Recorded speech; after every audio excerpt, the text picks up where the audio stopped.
Hello everyone, welcome back to the channel. It's been a while since I've covered any Marvel related things, so I decided to do that today, and I thought the best way to return to Marvel would be with everyone's favorite arachnid themed hero, the Spectacular Spider-Ham.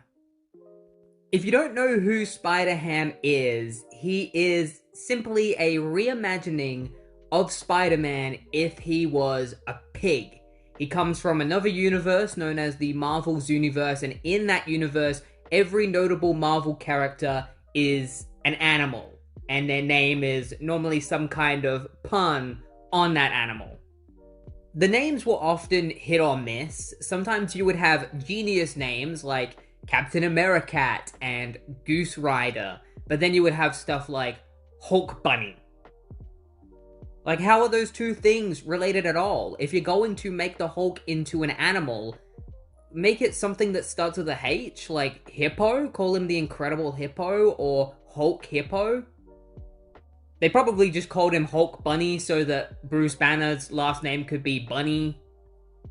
Anyway, I'm going to be talking about every single issue of the original Spider-Ham comics, beginning with Marvel Tales, going through his entire main series, and then ending with the B stories that were in the Marvel Tales series.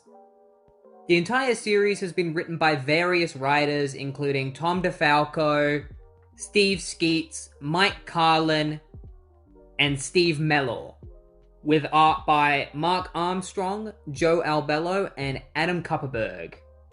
So, without further ado, let's get into Marvel Tales, T-A-I-L-S, starring Peter Porker, the Spectacular Spider-Ham, with Hulk Bunny and Captain Americat, also featuring Ghost Rider. That's everything on the cover.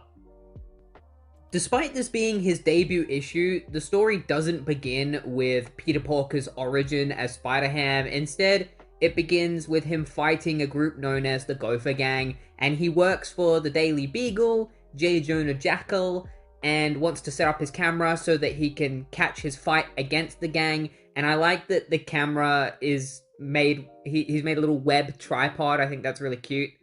And then he drops down and he fights all of the Gopher Gang, and one of them has a gun and goes to shoot him, but then a shield comes in and blocks it because Captain Americat is here.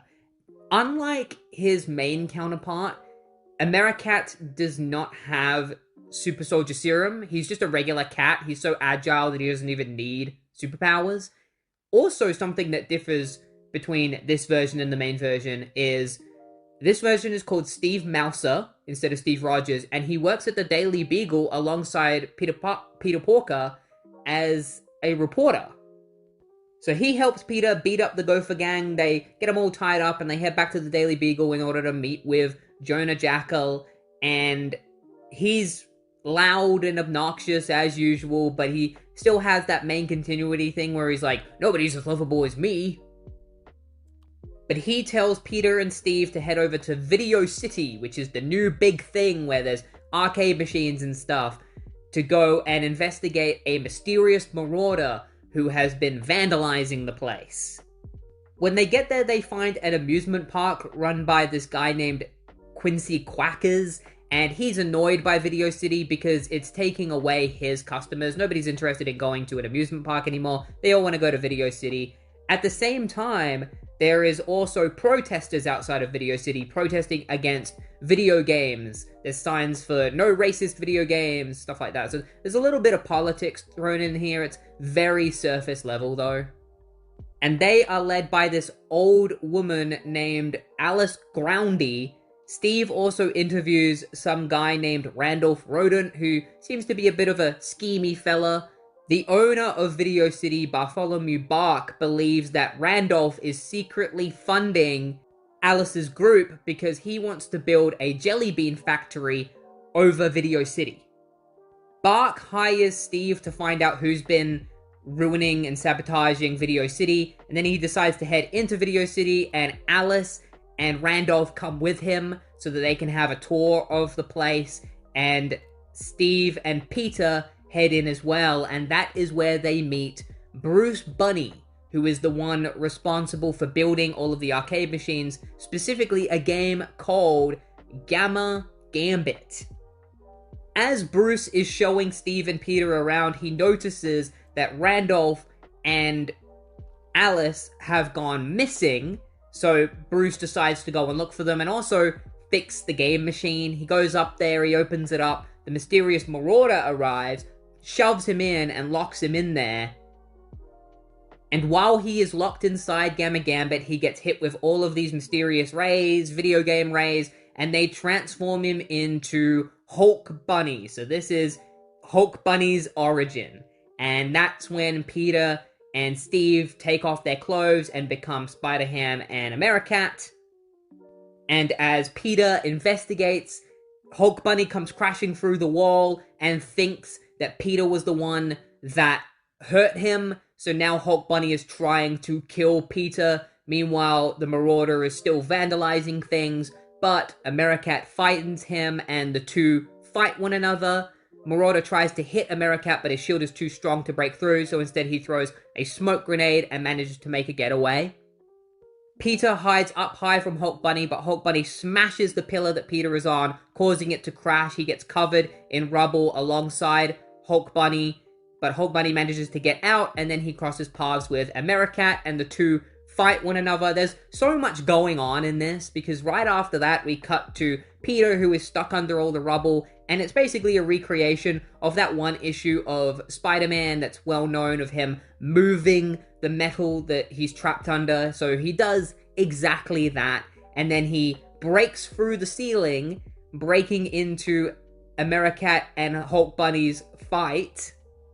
Hulk Bunny makes a getaway and starts trashing the amusement park. The Marauder arrives and sees that Hulk is doing this and tries to stop him. Americat tries to stop Marauder, while Peter focuses on distracting Hulk Bunny. He takes him over to a merry-go-round. He uses his webbing to attach him to the merry-go-round, and then he puts the merry-go-round on non-stop so that the Hulk is trapped on there.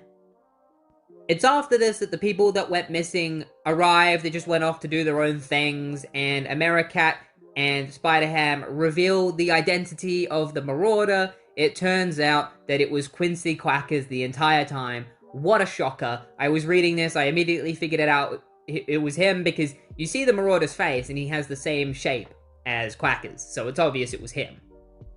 The merry-go-round also stops, and Hulk Bunny turns back into Bruce Bunny, and he's got ripped pants, and they're like, hey, did you see where Hulk Bunny went? And Bruce is like, no.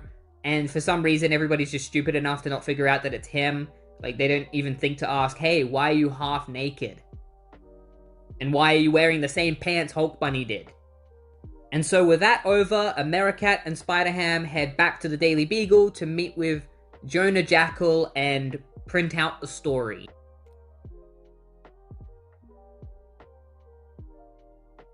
The story begins with Peter Porker developing photos for the Daily Beagle. He heads over there and runs into a group of new trainees that Jonah is building up to be a part of the Beagle. Their names are Jeremiah Jackal Jr., who is the nephew of Jonah Jackal, Bunsen Bunny, who is like a nerdy stereotype, and Adam Stray, who is a stereotype of the inner city kid. Jonah tells them that he has a story for them known as the St. Croix Trapezoid, and that they need to head over there, and it's like the Bermuda Triangle, because planes have been going missing there, so they're gonna go there, report on the disappearances, find out what's behind this. He has a plane, they all get into the plane, they fly over to the island, and as they're on the way there, the plane starts being affected by something. It starts falling apart, and it turns out the one responsible is a Doctor Doom-ish looking dude. We don't know his name yet, but his henchmen are all ducks, and he's the one behind all the plane disappearances. He's been taking them all, but he doesn't want their plane because it's falling apart. Luckily, Peter has his webbing to stop the plane from falling apart entirely, long enough for them to land. And when they land, Bunsen says that Peter might have had something to do with the webbing, the sticky webbing, because he notices that Peter is surprisingly calm compared to everybody else. They begin exploring a nearby forest, and as they do, Jackal just gets knocked out, and then everybody else gets knocked out except for Peter because of his spider sense, and the ones knocking him out are the duck henchmen inside kangaroos. And Peter is like, kangaroos aren't normally here, they're usually supposed to be in Australia. What's going on? And then he gets knocked out as well, and the duck henchmen bring them back to their lair, where they come face to face with Dr. Doom. At first they think he's a platypus because he owns kangaroos, but he's actually a duck. He is Dr. Doom, and he explains to them how he got these kangaroos. In the past, he fought against a group known as the Fantastic Four. Here they are right here, and you'll notice that there's a little dude right here who doesn't look like any of the members of the Fantastic Four. This guy's name is Forbushman. He makes a little cameo here. He doesn't serve any purpose in the story. Just thought it would be nice to point that out. Definitely one of the more obscure Marvel characters.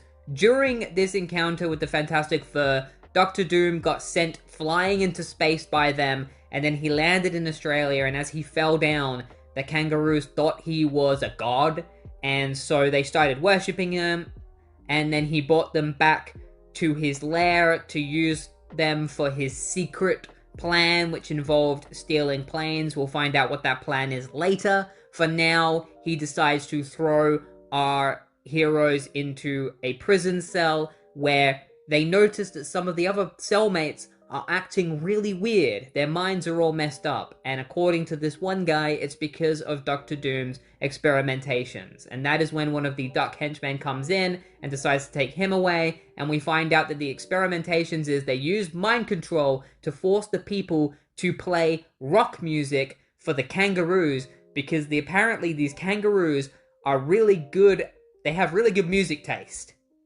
And I'm not kidding, Dr. Doom's plan is to create really good rock music that's good enough to make him rich, so that he can work behind the scenes as a manager and get all sorts of money and become the richest duck in the world. That is his plan. Because rock is really popular. And so he decides to tell his henchmen to go and get some more people, because the kangaroos do not like the rock music. And so they go and grab the 3 from the Daily Bugle, not including Peter Porker, and Jonah Jackal tries to stop them, and they just smash his head into the bars, knocking him out. And because he's knocked out, Peter is able to break out of the cell and put on his costume without anybody finding out. He starts sneaking around the lair in order to avoid the duck henchmen, but they immediately see him and start going after him, so he has to fight through all of Dr. Doom's henchmen. Meanwhile, Dr. Doom uses his experiments on the Daily Bugle trio, and the kangaroos still don't like the music and start throwing tomatoes and stuff, and Doctor is like, what the hell is going on? I can't find somebody that's good enough at music. Eventually, Peter breaks through, and Dr. Doom is like, what is he doing here? Why is he breaking into my room? And then the kangaroos start kicking Peter around, and while he's distracting them, the Daily Bugle trio breaks out of Dr. Doom's control, and they figure out that a giant magnet is responsible for stealing all of the planes. So they need to find the source for the magnet and either turn it off or turn it against Dr. Doom. Jonah eventually wakes up, and he decides to go search for his workers, and he ends up entering the room where Dr. Doom is, and Dr. Doom is about to kill Spider-Ham, but then Bunsen turns on the machine for the magnet, which causes it to reverse, and so all of their weapons get drawn out of their hands, and because Dr. Doom is wearing a metal armor, he gets stuck to the magnet, and while he is stuck to the magnet, they turn on the machine where the music is, and it starts playing music, and Dr. Doom is just screaming, and his screaming becomes the lyrics for the music, and the kangaroos love his music, and against his own will, Dr. Doom becomes a rock star, which is not what he wanted. He wanted to be behind the scenes, but now he's the one that's getting famous, and he doesn't even like it. I'm not joking. That's exactly how they beat Dr. Doom. he becomes a world famous rock star, and Peter takes photos of it, and they put out a story all about it, and then Dr. Doom's song becomes like the number one hit in the world, and Peter gets sick of listening to it every day, and he heads back to the Daily Beagle, and he finds out that J. Jonah Jackal is also obsessed listening to this song, because the story that they wrote about it in the paper made him really famous as well, and so he's celebrating, and he's become Dr. Doom's number one biggest fan. And that is the end of the story. A really weird first issue for this series. Quite a mouthful as well. There was so much stuff to talk about. Already this series is setting itself up to be ridiculous. The next issue begins with Spider-Ham fighting his enemy, the Buzzard, who for some reason isn't a buzzard or a vulture in this. He's actually a possum pretending to be a vulture. They're fighting above the suburbs where Jonah Jackal lives, and he's currently sick, so Spider-Ham is trying not to wake him up or cause any ruckus because he doesn't want to get in trouble with Jackal or risk Jackal figuring out who he is. We also find out that Buzzard's plan was counterfeit bus transfers, which is really weird. But yeah, he gets sent to jail. Jonah Jackal hears the ruckus going on, and he's like, "What's going on? I'm gonna go check outside." And he heads outside, he sees the police, and he starts having a rant, starts going all angry, and Spider-Ham's like, "Alright, I gotta get out of here." He gets on a bus and leaves, and Jackal finds a newspaper and notices that it's not the newspaper for the Daily Beagle. It's for another paper called The Morning Scandal. So he goes over to the vendor that sells the papers, and the vendor tells him that he's not selling the Daily Beagle anymore because nobody wants it, and instead everybody's more interested in this Morning Scandal stuff. So Jonah decides that he needs to head back to the Daily Beagle and figure out what's going on with his paper. Meanwhile, Spider-Ham is going to become Peter Parker again and just live regular life until he sees a villain known as Bullfrog in his regular attire, and so he decides to head after him to see if he's planning on doing any supervillain stuff. Meanwhile, at the Daily Beagle, the Daily Beagle trio are just messing around, throwing paper planes and stuff, and Jonah Jackal arrives and is like, "What the hell is going on? Our paper isn't selling right now. Instead, this Morning Scandal is selling." And they explain that the Morning Scandal is a paper that makes up lies about celebrities. It's just one of those magazines, and so Jonah Jackal decides to tell them to head out and figure out a way to take down this paper. Meanwhile, Spider-Ham sees Bullfrog enter a clothing store where he's buying a bull costume because he's got plans for tonight, and Spider-Ham is like, "Oh, plans for tonight? I'm gonna have to figure out what that is. It's probably some evil plan." Meanwhile, the Daily Beagle trio is investigating the city, and they find this woman whose name is Minxie Byline, and she is the reporter for the Morning Scandal, so they decide to follow her, but she sees them following her and runs off into an alleyway. They head into the alleyway, they see it's a dead end and that she's gone, but they see a sewer grate, and they decide to head in there to see if that's where she went. Meanwhile, Spider-Ham is waiting outside the Stitcherama for a while, having lunch, and that's when Bullfrog emerges from it, continues to follow after him, while the Daily Beagle trio investigates the sewers, and when they make their way to the end, they find Minxie and her boss, Rupert Hedgehog, who is the editor of the Morning Scandal, and they have a whole army of sewer rats that seem to be under mind control, and these sewer rats kidnap the Daily Beagle trio and take them away. Spider-Ham loses sight of Bullfrog and decides to become Peter Parker again until he hears anything about Bullfrog, but when he gets back to the Daily Beagle, he finds Jonah Jackal, who he wasn't expecting because Jackal is supposed to be at home sick, and Jackal states that he's heading to a gala for a movie premiere and that he wants Peter to come with him to take photos. So they decide to head there, and Peter suggests that maybe Bullfrog was planning on doing something at the gala, stealing everybody's jewelry or something. Meanwhile, to get away from the mind-controlled sewer rats, the Daily Beagle trio uses a pocket watch to hypnotize them or break them out of their hypnotism. It also turns out that Minxie and Hedgehog are heading to the gala as well. We then cut to the gala where Peter and Jonah are there, and Bullfrog reveals himself, and he's trying to steal the Akon diamond from this celebrity whose name is Elizabeth Tabby, but he can't pull the ring off of her because she's gained too much weight. That's how they explain it. Her fingers are too fat for him to pull the ring off. And so he loses because of that. He can't steal the ring from her. Spider-Ham swings in, takes him out, and everything is hunky-dory. He's getting given a medal that he's a hero. But that is when the stars of the movie arrive in their 1920s gang attire, which is what they wear in the movie. And it turns out that they aren't just playing a gang in a movie, they are actually a gang in real life.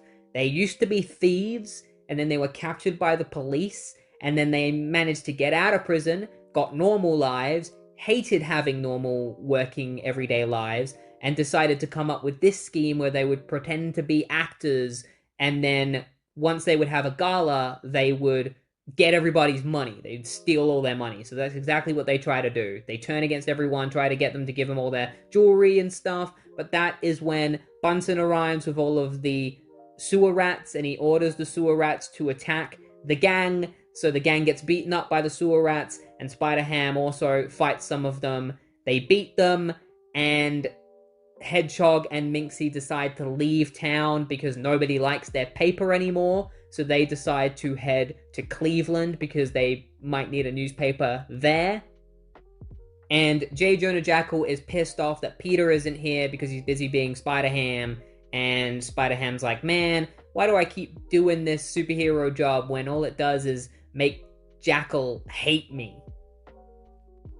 The next issue begins with Spider-Ham fighting a group of thugs as usual, and while he is fighting them, a Native American duck shows up. This one decides to do a bit of like a Native American story in this that's a little problematic, but he arrives and he waits for Spider-Ham to finish beating up the thugs so that he can talk to him, because apparently his chief sent him to New York to get help. But while he is watching, he eats this corn that apparently de-ages him if he eats too much, and he ate too much of it, so he devolves into a baby. And then Spider-Ham finishes beating up the thugs, and as he leaves, he finds the note and an egg, because that character was turned into an egg. He goes to pick up the note, it gets blown away, and he's like, oh, it probably didn't matter anyway, and he just leaves. And then Jonah Jackal comes out of a restaurant nearby, and the note hits his face, and he reads the note, and he sees that it came from a chief in Shangri-La, which is this mysterious place in the valleys, and he decides that it would be a great idea for a story, so he wants to head there with his group and write the greatest story ever told. And so he ends up going there with Peter Porker and the rest of the gang. When they get there, they find a ghost town, and that is when a gang known as the Sickle Club arrive. They kidnap our group and they throw him into a prison cell, and that is where they meet the chief. His name is Sitting Duck, which honestly got a little bit of a chuckle out of me, especially because when they meet him, he is sitting. And he explains to them his backstory. So he and his friend were wandering the valley. They were the last remaining members of their tribe. They found the town, Pleasantville, and they wanted to live peacefully with the people there. But the people that owned the town found out that there was gold in California. So they all deserted the town, and the chief and this other guy took over the town, started living there, and these clouds came over the town, and it started raining mysteriously, and they were like, oh, this isn't a natural phenomenon. Something's going on. This town might be cursed or something. And that is when the gang arrived and beat them up, threw them in prison, and took over their town. And while they were in prison, they decided to dig through the floor. It was going to take a very long time, but they wanted to dig a hole so that one of them could get out and go for help. So eventually they dig a hole, and the chief gives him the map to take to somebody to get help. And obviously his friend never came back, but now he has Peter Porker and Jonah Jackal and the rest to help him. But unfortunately, the Sickle Club decides that they are going to string up our heroes just like the old Westerners used to do. So they grab everyone, and Peter Porker manages to get away by using his webbing to trip one of them. So he runs away, and Jonah Jackal is like, "You coward, why aren't you helping us?" Peter puts on his Spider-Ham costume. He uses his webbing to tie up all of the thugs and hangs them from the tree so that Jonah Jackal and the others can escape. They get into their van. They drive away with some of the thugs chasing after them. And they decide to get on their motorcycles and drive after Jonah Jackal and the gang. And that's exactly what the chief wanted, because now that the Sickle Club is gone, he can put a curse over the town so that they won't be able to find the town again. They're going to forget where it was. And as soon as they exit the town, because the Sickle Club has the same curse as the chief and his friend, if you leave this town, you age rapidly, and you need the corn, and you need to eat it every 12 hours, otherwise you will age. And these guys don't know that, so when they exit the town, they age into elderly men, and they also forget where the town is. So now they're just amnesiac old men who are probably going to die any day now. It's actually a pretty grim ending for them. And Peter notifies Jonah Jackal that he left his camera back in the town, so they've lost the story because none of them remember where the town is, and Jonah just gets really mad at him because they've lost the greatest story of all time. Meanwhile, the chief is celebrating that everybody's out of his town, but also he misses his friend, and he's like, he should have been back by now. I wonder what happened to him. And we see that his friend is still an egg, and this little kid tries to pick up the egg, and his mom is like, "Leave that egg alone. We gotta go cook dinner for your dad." And so, don't even know what's gonna happen to this guy. He's probably dead. The next issue switches artists to Fred Hembeck. I'm not really a fan of this art style. All of the animal characters are a lot taller, more the size of regular humans, which just feels weird to me. I prefer them having more cartoonish proportions. Spider-Ham is chasing after a couple of rat criminals who get away on their speedboat. They almost crash into a yacht, so they quickly swerve out of the way, but they accidentally end up going backwards back to where Spider-Ham is, so he jumps into the back of their speedboat, knocks them both out, and then looks at the yachts and realizes that there's nobody on them, which is really weird. Just all of these yachts floating in the ocean. And we then cut to the Daily Beagle, where J. Jonah Jackal is watching a news report about the disappearing millionaires on their yachts, and the news story is being told by this woman named Cynthia Snipe, who seems to be kind of a rival for Jackal. He really hates her because she always snipes every single story that the Daily Beagle is trying to do, and so now he's decided that he's going to try and figure out the mystery behind the disappearing millionaires before she can. So he gets his little crew together, they come across Peter Porker, they decide to get him to come with them and take photos, and once they get to the yachts, they find out that the millionaires have all returned for some reason, and they are selling their yachts. So somehow they've lost all of their money, and Cynthia Snipe is already there interviewing them, and it's apparently there's this place called Lotsaloot Cove where all these animals had also disappeared for a while, and Bunsen comes to the conclusion that if they just go further up coast, they'll probably find the source of the disappearances. So Jackal decides that they will go and do that. In order to do that, they're going to need a boat, and he says that his brother, who is really rich, has a boat. So they head over to his brother's mansion, and Jackal dresses up in like a captain's uniform and is like, "Alright, you're all gonna have to disguise yourselves as well. We'll go out on the yacht." And Bunsen says that he needs to go and check his laboratory because he has something that he's working on. So he runs off to go and do that while the others head onto the yacht. And when they get on the yacht, a submarine arrives with a captain whose name is Captain Reno and a singer whose name is Lorelei Lima, and she starts singing, and it puts everybody under a trance. They invite everyone onto their submarine, and everyone who falls under the trance suddenly starts gambling and stuff. Except it doesn't affect everybody. It doesn't affect Upton Cat or Jackal Jr., and it also doesn't affect Peter Porker either. So Upton and Jr. decide to explore the submarine.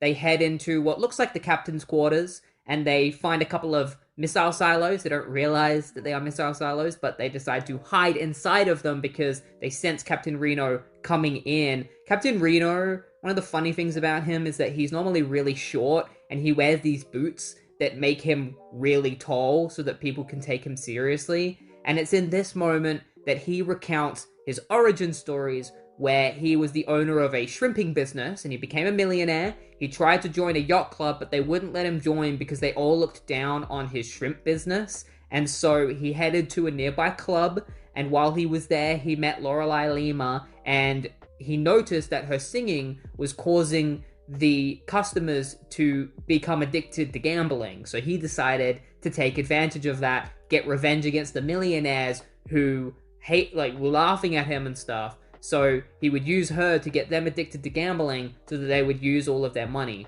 But he's gone a little bit too far with it. Now he's just doing it to everybody and not just the people who messed with him.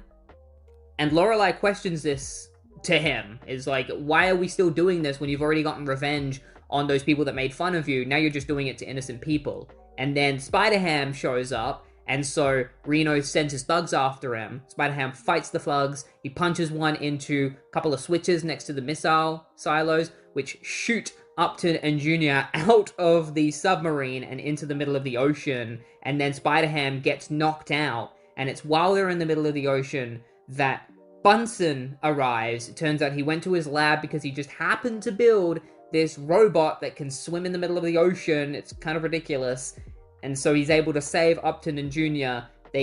And then Spider-Ham gets shot out of the submarine, and so Bunsen grabs him as well, and Spider-Ham decides to have an idea. The reason why Captain Reno can get away with gambling in a submarine is because he's so deep in the ocean that it's technically not illegal. So Spider-Ham plans on bringing their submarine up closer to the surface, and that way it will be illegal. So he attaches a web to the front while Bunsen grabs onto the back. They pull the submarine up closer to the surface. Reno realizes that they are less than 3 miles from the surface now, so gambling is technically illegal. So he tries to get everybody to stop gambling, but he can't. They won't listen to him. So he uses his boots to grow taller so that everybody will listen to him, and he accidentally knocks his head on the ceiling of the submarine, knocking himself out. And then he is taken into the police, he and Lorelei Lima. They are arrested. Jackal sees that Snipe is here to do the story, and Jackal's like, alright, let's quickly run to the Daily Beagle, get the story printed before she can.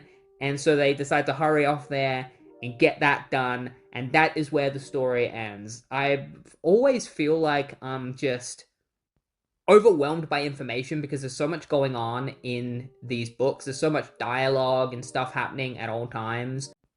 The issue begins with Peter Porker training in his apartment against dummies of criminals, and then he heads out to fight real criminals who are raiding a bank. And when he gets there, he finds out that they are geriatric apes, and one of them starts having a heart attack, so he shows concern for them and is like, oh my god, what's going on?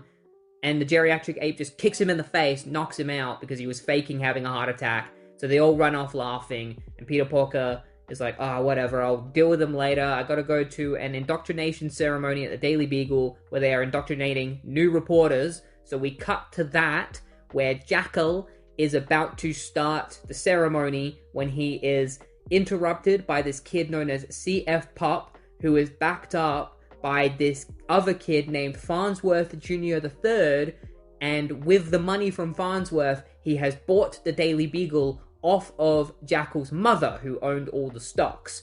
And as soon as he takes over editor, he fires everybody over the age of 25, which includes J. Jonah Jackal, and that is when Peter Porker arrives. And CF Pup wants Peter to be his reporter, but because Jackal has been fired, Peter wants to quit the Daily Beagle to back him up. But Jackal won't let Peter quit because Peter signed a contract and he wants Peter to stay with that contract because he knows that CF Pup will mess up at some point and Jackal will be reappointed as editor again. And so when that happens, he wants Peter to still be working there. And Peter's just like, damn it, I was trying to support you. But anyway, I'm going on vacation on my terms. If you want my reporting help, you're going to have to wait until I contact you. And so he leaves. And Jackal's nephew, Jeremiah Jr., shows to be a little snake. He tries to become buddy-buddy with CF Pup against his own uncle. So, yeah, screw Jeremiah Jr., I guess. He kind of sucks as a character. And then Jackal decides to challenge CF Pup and say, hey, if I can come up with a story worthy of the front page, then I will be editor again. And CF Pup is like, sure, I'll go with that challenge. But what he doesn't tell Jackal is that he plans on never putting the stories on the front page, even if they are good enough, because he's the editor, which is cheating. And he promises Jackal that he's not cheating, but we, the reader, know that he is.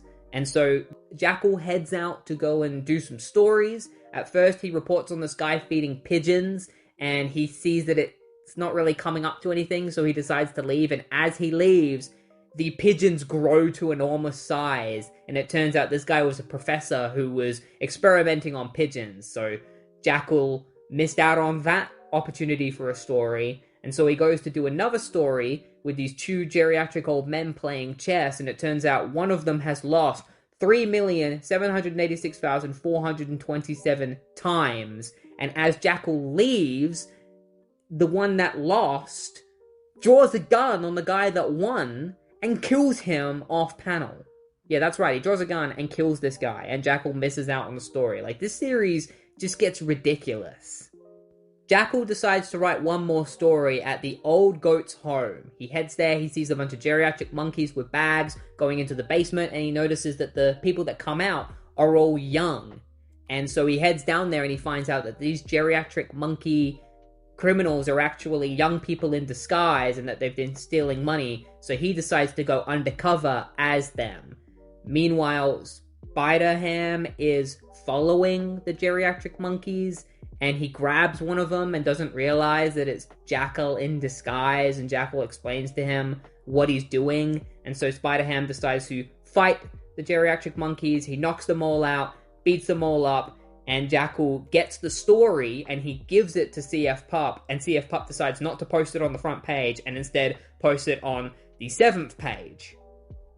But that's when Spider-Ham introduces Farnsworth Jr. III, and it turns out that Farnsworth Jr. III is actually poor. He has no money.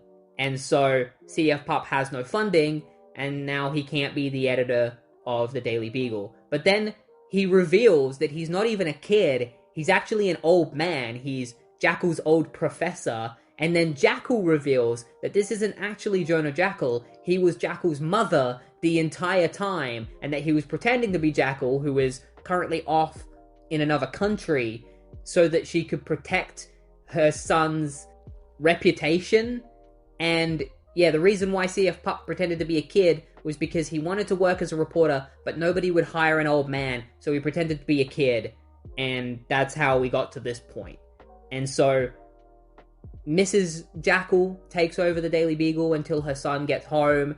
CF Pup is now actually CF Mutt, that's his real name, and he is hired as a shoe shiner for the Daily Beagle, which is kind of messed up, but I guess he deserves it. And it's revealed that Jackal is currently in a different country trying to get into the old goat's home because he's realized that he's an old man and he wants to be a part of them. It's a really weird ending. I don't know why it ended this way, but overall this issue, just like the other ones, really weird, especially with the twists of these characters just being like, I'm actually an old man. I'm actually Jackal's mother. Like, it's always hard to explain what's going on. For once, I just want one of these issues to have a coherent storyline. The next story begins as usual, Spider-Ham fighting a bunch of criminals. This time they are stealing jewels, and they say that their master conniver is using the jewels to create laser weapons or something. And Spider-Ham takes out these two criminals and is like, I'm going to have to investigate this master conniver and figure out what these laser weapons are, because it doesn't make me feel very good. It makes me feel pretty scared. So he heads back to his house, and when he enters it, he finds Aunt May Porker, and he's dressed in his Spider-Ham costume. He wasn't expecting her to be there, so he freaks her out. She faints. This is exactly what happened in the main continuity as well. She faints, and he's like, oh crap, I gotta take her to the hospital and see if she's okay. So he takes her to the hospital and finds out that she's a vegetable. Like, the doctor is straight up like, yeah, your aunt's pretty much a vegetable right now. Very slim chance of her getting out of this. We do have a serum that could possibly help her. But then they head to the lab where the serum is, and two of the criminals from earlier have stolen the serum. And Peter starts freaking out. He's like, oh, I'm not going to be able to save my aunt if I don't have that serum. I'm going to need to go after those criminals and find the Master Conniver. We then cut to the criminals, where they enter the Master Conniver's base, and it's revealed that the Master Conniver is in fact Dr. Doom, and he plans on using the serum for something evil. We'll find out what that is later. For now, Spider-Ham starts investigating. He heads to a bar, beats up all the guys in there, and starts interrogating them. He's starting to be a bit rough now because he's worried about his aunt. This is where we get to see him being more of an edgy Spider-Ham. He doesn't get any information out of them, so he heads to the Daily Beagle, where he tries to get information out of J. Jonah Jackal, and he says, oh yeah, if it turns out you're lying to me, I'm gonna come back here and I'm gonna beat your ass. Jackal then tells his reporters to go out and get the story on this Master Conniver, and they decide that the best way to get the story would be to follow Spider-Ham and see where he goes. Spider-Ham heads to a laundromat where his spider sense goes off, and so he's like, oh, there must be something evil going on in here. So he heads in there and he finds a washing machine. He opens it up. He sees that there's a massive hole inside. He's like, oh, is this some kind of secret entrance? So he jumps into the washing machine and ends up in Dr. Doom's base, where he discovers that Dr. Doom is the one behind everything. And Dr. Doom reveals that he used the serum on actual vegetables to mutate them into monstrous vegetable henchmen. So he sicks them on Spider-Man, and Spider-Ham starts beating them up. Meanwhile, the three reporters get to the laundromat and discover that there must be something up with it, because Spider-Ham entered it. Spider-Ham is fighting the vegetables while Dr. Doom gets away in his spaceship that he has in his base. He just happens to have a spaceship in there that he can get away in. So he flies off in that, and Spider-Ham continues fighting the vegetables. He knocks one of them out. He gets to the serum. He's like, yes, I finally got the serum. And then he finds out that it's empty. And he's like, no, screw you, Dr. Doom. You're such a dumbass. Now I can't save my aunt. Wait a minute. And he looks at one of the knocked out vegetables. He's like, I have an idea that's just crazy enough that it might work. So he takes the vegetable back to his aunt, and they do a blood transfusion between her and the vegetable, which I don't know how that works. Like, that's not good. You should never try and transplant, like, eggplant juice into your body. But it works. It brings her out of the vegetative state, and Aunt May is ready to just make dinner for Peter and just go back to regular life. And Peter's like, hey, if we do have dinner, can you just give me red meat and stuff and no vegetables? You know, I have my own personal reasons as to why I'm afraid of vegetables right now. And that is where the story ends. It ends on that note. Now, I will say that this issue was definitely better than some of the other ones, because it has a little bit of character development for Peter Porker in this one. We get to see him, a little darker side of him that emerges when his aunt is in danger, which is something that we have never seen up until this point. It's basically just a recreation of some of the mainline Spider-Man stories, but, like, it's not bad. This is probably the best issue of this series that I've read so far. Once again, the next issue begins with Spider-Ham fighting some criminals, and this time he's on a timer because he has an appointment to go to, so he takes care of these guys. The appointment is with J. Jonah Jackal, who is reporting on a story that this professor is building some kind of invention related to his spaceship. The invention is called Thomas. It is supposed to be a machine that stops time from moving while you're in the rocket, so you can travel to another planet without aging. And that is when the professor locks J. Jonah Jackal and his three reporters inside of the spaceship, because he thinks that Jackal is tricking him and doesn't believe him, and so he's going to use the four of them as his guinea pigs. So he shuts the ship, takes the ladder away, and that is when Peter Porker arrives, and he's like, oh crap, they're trapped inside that spaceship, I better get dressed as Spider-Ham and save them. So he jumps into a bush, puts on his Spider-Ham costume, and then flips some web at the spaceship, and the professor sets off the spaceship, and the spaceship goes flying up into the sky, and Spider-Ham has to quickly figure out a way to get inside the spaceship, because otherwise they're going to end up in Earth's atmosphere, and he's going to eventually run out of oxygen. Meanwhile, inside the spaceship, they realize that Thomas is starting to malfunction, and the little robot just explodes, and Bunsen starts looking at it, he tries to fix it, put it together, and when he does, he says that the time on it has now started going backwards instead of forwards, and then the ship flips around and starts falling back down to Earth, and it crashes down into Earth, which badly hurts Spider-Ham. It really knocks him bad, and he gets a pretty bad concussion from this. And the others get out of the spaceship, and they are surrounded by British soldiers, because it turns out that they've landed in an era known as the Blitz, which is like their version of World War. And I'm not sure if it's World War I or World War II. Either way, it involves the Germans. And the British soldiers think that they are Nazis, or they call them Ratsies, which is kind of funny. And so they decide to take them away to prison and lock them up. Meanwhile, Spider-Ham wakes up and is hurting real bad, and he's like, I'm going to have to blend in here because I don't want people to notice Spider-Ham, so I'm going to quickly get dressed into some clothes and kind of just pretend to be a random person. He starts walking through the streets, and he's like, oh, I kind of recognize this place, but it's weird because it's not the place that I came from. It looks like it's older. And then this woman passes him, and Peter passes out, so she decides to take him to her house and recuperate him. Meanwhile, the others are in prison, and then they get let out by this British soldier who wants them to come with him for mysterious reasons. J. Jonah Jackal somehow recognizes this guy, and it's soon revealed that the reason he recognizes this guy is he recognizes him from a book. This guy was a Nazi spy, and the dude is just like, I don't know how you knew that, but I'm interested in rocketry and science and stuff, so I want you to take me to your space rocket and show me how it works. And so he has him at gunpoint. They lead him there. Meanwhile, Peter wakes up and he's like, I don't feel so good. I gotta get out of here. I got a mission to go take part of. And she thinks that he is an army soldier and that he's taking part in the war.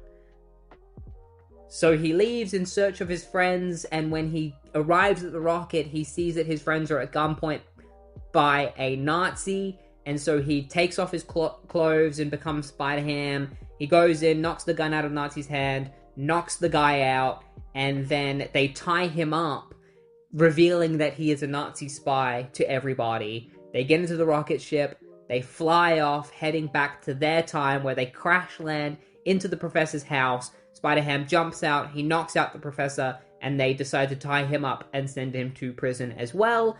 And when J. Jonah Jackal gets home, he decides to check a book. He's like, I've got an idea, let's check out one of these books. He opens it up, and it turns out that history has been changed because of their time travel. J. Jonah Jackal is now in the book, and the book lists him as a Nazi spy, and an ugly one at that. And he gets really upset. He's like, I want to find out who wrote this book and take care of them, because they've defaced me. How dare anyone say this about me and call me a Nazi? And I think this is a joke because of the fact that he's got, the Hitler mustache. But yeah, that's where that story ends. 7 issues in, and we've already had a story about them traveling back in time to World War I or II, being mistaken for Nazis. The next issue begins with some guy named Jacques Goussetso who wants to investigate seismic activities going on in the ocean using a lunchbox that turns into a submarine. Already, this is just weird. He goes into the ocean in the submarine, and then he quickly gets out of the ocean and says that he saw something horrible down in the depths. Meanwhile, J. Jonah Jackal is watching the news, and they say that earthquakes are going on in Japan. And Jackal is like, earthquakes means disaster, which means that's great news reporting opportunities. And then he reveals that he has signals, like bat signals, for his reporters. And so he calls them using the bat signals, and then he calls Peter Porker and he wants his help. Peter has currently got a cold, and Jackal is like, who cares about your cold? You gotta come with us because we've got a big story to do. And then he reveals that he also has the Beagle-mobile. So not only do they have reporter signals, but they have the Beagle-mobile, so it's more and more like Batman. They jump onto a plane, they head over to Japan, where the book becomes like mildly offensive. It never steps over that line and becomes full-blown racist, but there's some mild offensiveness here. When they arrive in Japan, Japan is very futuristic looking. They got giant robots and stuff. They head to a restaurant in order to have sushi, and the reporters are like, ew, the fish is raw. I'd rather just have peanut butter and jelly. And they pull that out and decide to have that instead. And at first, Jackal was like, how can you be so insulting towards the Japanese cuisine? And then he quickly sees the peanut butter and jelly and is like, ooh, that's my favorite. Then an earthquake sets off, and Jackal is like, alright, we gotta go to the beach in order to see what's going on, what the source of this earthquake is. And when he gets there, he sees this reporter who he's known for a long time named Raymond Bear, and Raymond Bear is there to report on this earthquake, and that is when Hogzilla rises out of the ocean. The thing behind all of the earthquakes is this big Godzilla parody called Hogzilla. Peter Porker actually explains that this thing is really called the Tyrannosaurus Rex, and that they are supposed to be long extinct, but for some reason this one still exists. We never really get an explanation for that, he just kind of points it out. And so they decide to head after Hogzilla and start reporting on it. Hogzilla goes around the city, starts ripping off building roofs, eating tons of burgers and shakes and stuff, while Peter takes photos of it. And then the army arrives, Japan soldiers start fighting it, and there's this funny moment where you see like a cow, a chicken, and a dog go into battle, and Hogzilla shoots fire at them, and as they run away, they've been turned into a hot dog, a chicken, a roast chicken, and a burger. The dog turning into a hot dog is insane. I don't know if that's supposed to be poking fun at the stereotype of Asian people eating dogs. I hope not. Hogzilla just starts destroying tanks and planes, and they've already started making jokes about Hogzilla. Like, what's the difference between Orson Welles and Hogzilla? Half a shirt size. What's the squishy green stuff between Hogzilla's toes? Turtles. The military then creates a giant robotic Hogzilla called Meccano Hogzilla and sends it into battle, and Hogzilla just destroys it immediately and turns it into a bunch of portable electronics. And then he decides to have a bit of a rest, and that is when Spider-Ham finally jumps into action. He's like, okay, I've got to take care of Hogzilla. So he decides to fight Hogzilla. Hogzilla almost snorts him up his nose, and then Spider-Ham runs away from him, and Hogzilla catches Spider-Ham's cold and sneezes, sending Spider-Ham flying. He's like, oh my god, he caught my cold. And so now that Hogzilla has a cold, he can't go on a rampage anymore. But they're like, what are we going to do with him? We can't take him to prison. He's too big. And that's when this movie director comes over and is like, hey, he'd be great in movies, so I'm going to take Hogzilla, I'm going to film a bunch of movies with him. And so Hogzilla goes off to become a movie star against his own will. And then Jackal and Peter and all the other reporters decide to head back home and print the story of Hogzilla. And that is how the story ends. A lot simpler compared to some of the other stories. There's a lot less going on. It was a lot easier to explain this one. It really makes you wonder who this series was even made for, because when you think of Spider-Ham, you think, oh, it's probably for like very small children. But then this series is dealing with Nazis and has racist undertones to some of the stories and people drawing guns, and there's a story later with some pretty intense stuff. So it's like, who is this even made for? The next issue is just a straight up parody of E.T. A spaceship arrives on Earth and an alien gets kicked out of it. He kind of looks like Jiminy Cricket if he suffered from alcohol abuse. And then, out of nowhere, Orson Welles appears in this book. The parody of Orson Welles. He's been mentioned in previous issues. I was not expecting him to actually show up. But he appears, somebody rings his doorbell, he goes to check it, and it's the alien, and he's like, oh my god, it's an alien! This would be great for the news! I need to go and deliver it to the Daily Beagle right now! Because everybody will call me a fool if I try to tell them about this alien in person. Meanwhile, at the Daily Beagle, everybody seems to be obsessed with this candy bar called Reese's Pieces. At first, I thought this was a weird fake promotion for Reese's Pieces, like a parody promotion, but it's actually a parody on the E.T. film, which had Reese's Pieces in it, which was something that E.T. was obsessed with. So they're doing their own version of that in this. The Daily Beagle receives the package, they open it up, and the alien is inside it. They decide that maybe they should give it a name, and one of them tries to suggest E.T., but Jackal is like, no, we're gonna get sued if you call him that. And one of them is really cruel, where he's like, oh, this little guy smells a lot, so let's call him B.O., and that becomes his official name throughout the rest of the book. Jackal wants to interview this alien, and tells him to take a seat, and the alien just eats it, and then he goes around and starts eating everything in the office. So, obviously, Jackal gets really mad at him, and then B.O. just eats his tie. And Jackal's like, oh, that was my favorite tie. And then he eats some Reese's Pieces and becomes obsessed with them. He escapes from the Daily Beagle and starts running around town snatching children's Reese's Pieces. And the bosses of the Reese's Pieces company get really pissed off at B.O. They want to stop him, so they hire this guy named Woodchuck Morris, an obvious parody of Chuck Norris, and they tell him to find the alien and bring it back to them, or just get rid of it at any means necessary.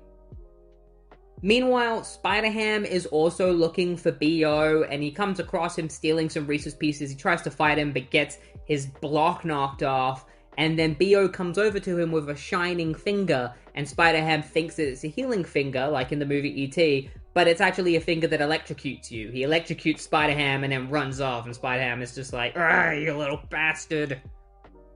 Woodchuck Morris lures B.O. with a Reese's Pieces van and Reese's Pieces candy. He corners him in the van and threatens to kill him, but B.O. electrocutes him, knocking him out, and then drives away in the Reese's Pieces van. And then Spider-Ham uses a spider tracker that he has on B.O. to chase after him. Woodchuck Morris heads after B.O. as well. Turns out B.O. is heading straight for the Reese's Pieces factory. He smashes straight through the gate, and Woodchuck Morris shoots at the tires, so B.O. has to get out of the van, and he runs into the factory, and Spider-Ham and Woodchuck Morris chase after him, and the bosses realize that they've been broken into, and that B.O. has gone into the vat room, so they head in there, and B.O. knocks Spider-Ham and Woodchuck Morris out, and then he finds the secret chocolate formula, and he eats it all, and the bosses are like, no, he's eating our formula, we gotta get rid of him right now. And so they throw a box of yeast at B.O., he swallows it, and then he inflates, and then they throw a ninja star at him, because they just have a ninja star, I guess. They throw that at him, it punctures him, and he goes flying out of the building, back into space, and they're like, yay, we did it! And they throw some water on Woodchuck Morris to wake him up, and that's the end of the story. Everybody's happy, they've all got Reese's Pieces, the end. You know, I thought this series would have more parodies of Marvel characters, and it does. There are some B stories in this related to Marvel characters, but in the main stories, outside of Spider-Man, there's not really anything. You very rarely even get to see any Spider-Man villains reimagined in this universe. They introduced Steve Mouser, Captain America, as a character who works at the Daily Beagle. I thought he was going to be a reoccurring character, but he's not. This next issue is inspired by films like Indiana Jones. It begins with Spider-Ham fighting against a group called the Terrible Terriers, where one of them smashes a building, causing the front of it to start falling, so Spider-Ham has to grab it so that it doesn't hurt anybody, and he uses his webs to stick the building back together, and then, I guess, authorities are actually going to come and builders will come to fix it properly. And the Terrible Terriers manage to get away. Meanwhile, somewhere in a jungle, this guy named Snappy arrives at a mom and pop's general store and he passes out in front of it. So they bring him in, they ask him who he is, and he says that he's a reporter who's here with his friend, and they found something amazing, but they won't say what it is. But he goes to a phone booth and he calls J. Jonah Jackal and lets him know that they're okay and that they found something amazing and that Winston is currently where the amazing thing is. And Jackal decides that he's going to need to go there and meet with Snappy and Winston to see what they found. And the Terrible Terriers have hacked into the phone systems and are listening in on the conversation. So this one member tells all the others, and they're like, we're going to go to the jungle, we're going to follow the Daily Beagle crew, and we're going to find out what this amazing thing is that they found and steal it from them. Peter Porker arrives back at the Daily Beagle. He wants to get his money from Jackal because Jackal hasn't been paying him lately. And Jackal just basically forces him to come with him to the jungle. He's like, I need a photographer to go and meet this guy named Snappy in the jungle so that you can take photos of it all, so let's go. And Peter Porker doesn't want to go, but it's against his own will. And so they fly to the jungle with not knowing that the Terrible Terriers are following them the entire time. They arrive, they get a boat, and the Terrible Terriers also get a boat. It's kind of played off as the crew is just dumb, because one of them's like, I feel like we're being followed, and none of them thinks to just look behind them and see that there's another boat following them. It's revealed that Jackal originally didn't believe Winston, but eventually Winston proved to him that this thing, this mysterious thing, is real. And it turns out the thing that they found is a temple called the Temple of the Golden Retriever. And so Jackal sent Winston out to go and look for it, and it's been 3 months since they've been searching for it. They arrive at the mom and pop general store where they meet with Snappy, and Peter Porker discovers that Snappy is a photographer, and so he gets really mad. He's like, why the hell did you invite me when you already have a photographer? And Jackal's like, I thought it would be a good idea to have 2 photographers. One photographer to take photos of the other photographer taking photos, so that we can have a story of the temple and then a story of how we got the story of the temple. It's stupid. They wander through the forest and eventually bump into a tribe. They're surrounded by all these guys and taken hostage by them. They arrive at the Temple of the Golden Retriever, which is a giant fire hydrant. And they meet the leader of the tribe, and the leader reveals himself to be Winston. And it turns out that he wants revenge against Jackal because Jackal didn't believe in this entire time. So he came here. He was able to communicate with the tribe's people. He made them think that he was a god. And now he wants all of this gold for himself. And he doesn't want the reporters leaking any of this. So he's going to kill them all. But that's when the Terrible Terriers arrive, guns blazing. They obviously want to steal whatever is inside the temple. So they tie everybody up. They go inside the temple. They find this giant golden retriever statue with jewels for eyes, and they decide to climb up it and steal the jewels from the eyes. Meanwhile, J. Jonah Jackal is able to knock a gun out of one of their hands, and Peter Porker rips out of his ropes, and nobody even questions that. He uses his super strength, and then he knocks out the Terrible Terriers. Meanwhile, they pull one of the jewels out of the golden retriever statue, and it turns out the jewels in the eyes aren't actually jewels, they're just glass, because they shattered on the ground. The temple starts glowing, and then it explodes, and Winston's like, no, my golden temple! And then Bunsen's like, actually, it wasn't a golden temple, it was really brass, and the reason why the tribe's people were all green is because of the brass. And so now Winston's really mad because the tribespeople basically used him. They tricked him into thinking that he was getting a bunch of gold in exchange for his, futuristic tech, like a tape recorder. But it was actually something as useless as brass. And that's where the story ends.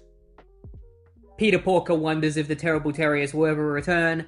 They probably won't. I'd be surprised if they did. This next story is a bit of an odd one. It begins with the reporter crew blowing up J. Jonah Jackal's office with dynamite because apparently he's been in his office for over an hour. It only took him an hour to come to the conclusion of, we need to blow up his office. And they see that he's just watching TV. He's become obsessed with this actress on TV known as Joanne Carley. He's in love with her, so it's very weird seeing Jackal being in love with somebody. It's not something that you see often with characters like Jameson or his animal counterpart.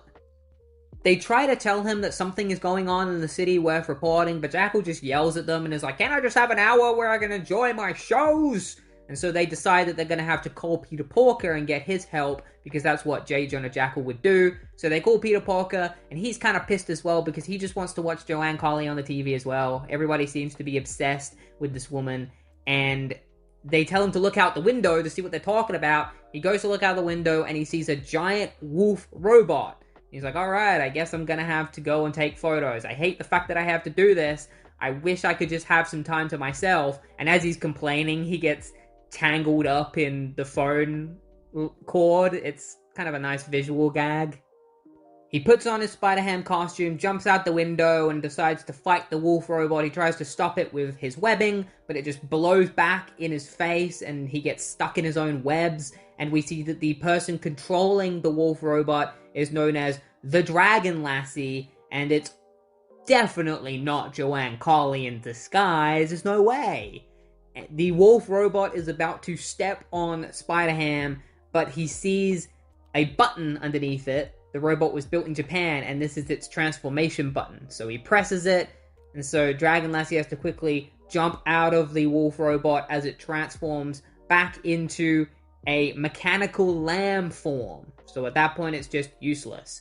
And then, out of nowhere, Joanne Carley shows up and is like, "Oh, my hero, you saved the city!" And they take a photo of Spider-Ham and print it on the newspaper.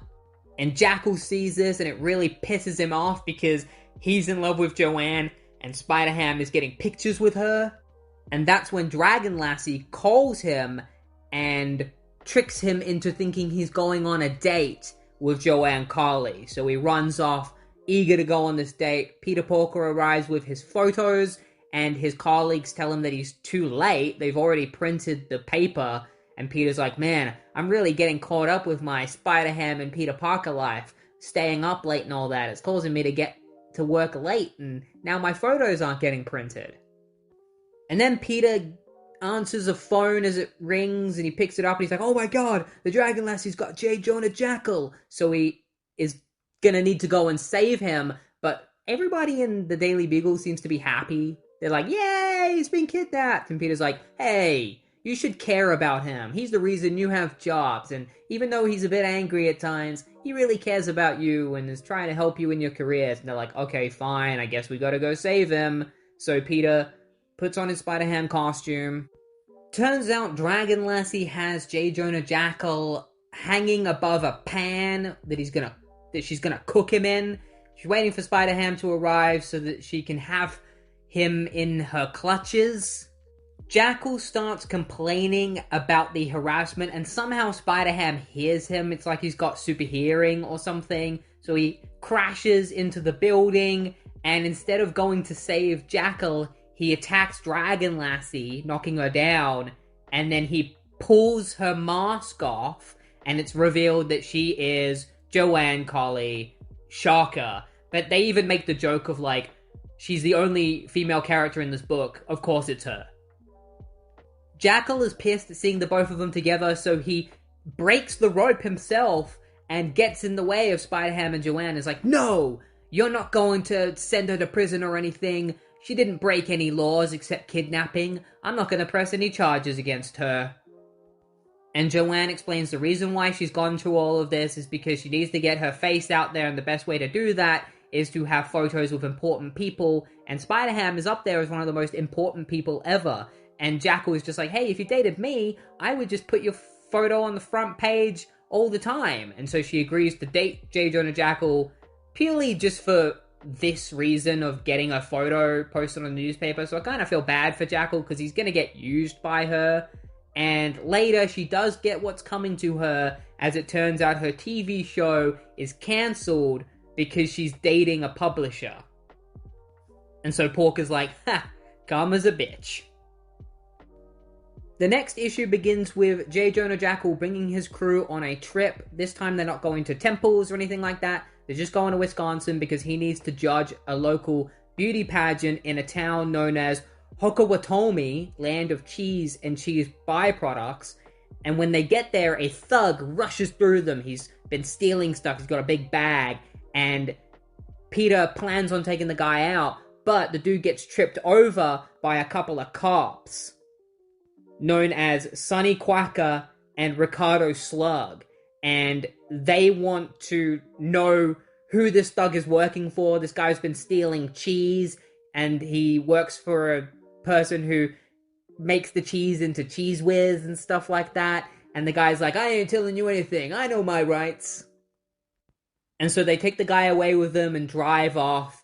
And the crew decides to head to the pageant, where Jackal reunites with an old friend known as Gary Carley. And this just makes me wonder, is this guy related to Joanne Carley? Because they got the same last name. But these two stories were written by different writers, so I assume that they just used the same name, not realizing. It's in this issue that we learn that Jackal is a real gooner. Like, he's swooning over all of these women. They're crowding around him, trying to get his vote later on in the pageant, so they're all really nice to him, and Carly's like, yo, calm down, bro.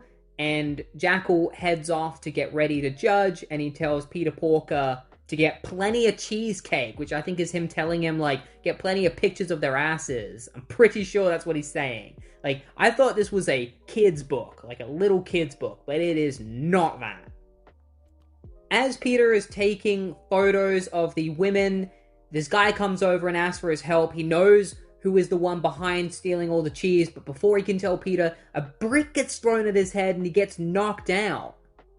And Peter's like, alright, I guess I'm gonna have to find out who's responsible. He heads outside, and he sees Sonny and Ricardo holding a thug. Apparently this is the guy that threw the brick. And I like how this thug says the same thing as the last thug, where he's like, hey, I know my rights. Spider-Ham tells them that he knows who is behind this, and that they should meet him later, and he'll tell them. And he heads off to a barn, because his spider sense was going off at this barn earlier. And when he gets there, we see that somebody is watching him on a camera. They activate a scarecrow which has weapons, and it starts shooting at Spider-Ham. And so he dodges the weapons and uses his webbing to block the weapons, which cause it to explode. He enters the barn and discovers that the person behind everything is King Pig. That's right, we are finally seeing Spider-Ham face a Spider-Man villain or rogue. And so he fights against King Pig while the judges are doing the beauty pageant and are just gushing over all of these women. And the Daily Beagle crew are just like, man, sometimes, like, old people act really immature. Spider-Ham clubbers King Pig and then starts rolling him down the street in order to take him back to the authorities. But unfortunately, King Pig starts rolling out of control. He smashes straight through the beauty pageant and lands on stage. And then Ricardo and Sonny shoot a chandelier above him. The chandelier falls down, trapping him, and they defeat the King Pig. And then Spider-Ham just goes off on his own. He's chilling on a roof. He's like, man, you know, Wisconsin's fine, but I wish I was back in New York. And then the Beyonder arrives. The Beyonder, based on the Beyonder from Secret Wars. He arrives and Spider-Ham is like, hey, are you here to change my life forever? And Beyonder's like, no, I'm just here to change your wardrobe. He shoots a laser at Spider-Ham and gives him the black suit from Secret Wars. A slightly different version. It's got like a little pig head on it. And then he says he's going to leave to change some other characters' appearances as well. And you would think that this is leading up to Spider-Ham having this black suit in later issues, but by the next issue, he doesn't have it anymore. It will come back, but for some reason, not chronologically. I don't know how the timeline of these books work. I guess the writers just weren't communicating with each other at all. The next issue begins with a construction worker putting up a sign for a mall, but he gets scared away by this guy calling himself Quackula. He seems to be a vampire. Meanwhile, Peter Porker is watching a vampire movie on TV, and it's really freaking him out. He doesn't like horror movies, and then he hears a massive bang noise, and he's like, oh, that was a real gunshot. So he goes to check out what's going on, and he sees that the police are firing shots at this dude named the Pinhead of Crime. It's not Kingpin, but Peter Porker says that he has fought this guy before and that they are kind of nemesis, even though we haven't met this guy before. So he gets dressed in his Spider-Ham costume and goes out to fight the Pinhead, but he forgot that this guy was really durable and massive as well, so he creates a ball of webbing to knock him over like a bowling pin and leaves him for the authorities. He then heads home because he wants to continue watching horror movies, in which he watches one about the mummy, but then his phone rings, causing him to get scared, and he jumps up onto the ceiling. But luckily, because of his wall-crawling abilities, he is able to stick to the ceiling. He answers it, and it's Jackal on the other end. He wants Peter to go and visit a farm because there are monster sightings there, and he wants Peter to take photos of it. But Peter is really scared to go, and he tries to come up with an excuse of being like, oh, I'll bring the other reporters with me and they can help me, when he plans on making them do everything. But Jackal is like, no, they're not going, you're going by yourself. And Peter's like, fine. So he heads off with this giant backpack.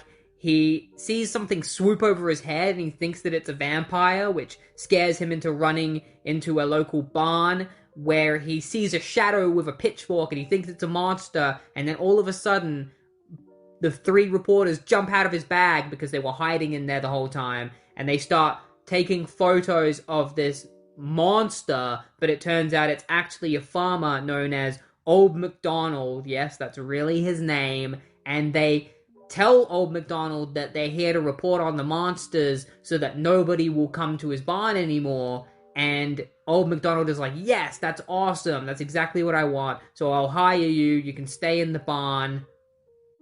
That night, Peter goes to sleep, and while he's asleep, the Daily Beagle gang decides to sneak out to try and take photos of monsters. They find a laboratory somewhere else in a part of the barn, and this guy named Chickenstein calls some lightning, and he brings to life his creation. He's like, my invention has borne fruit.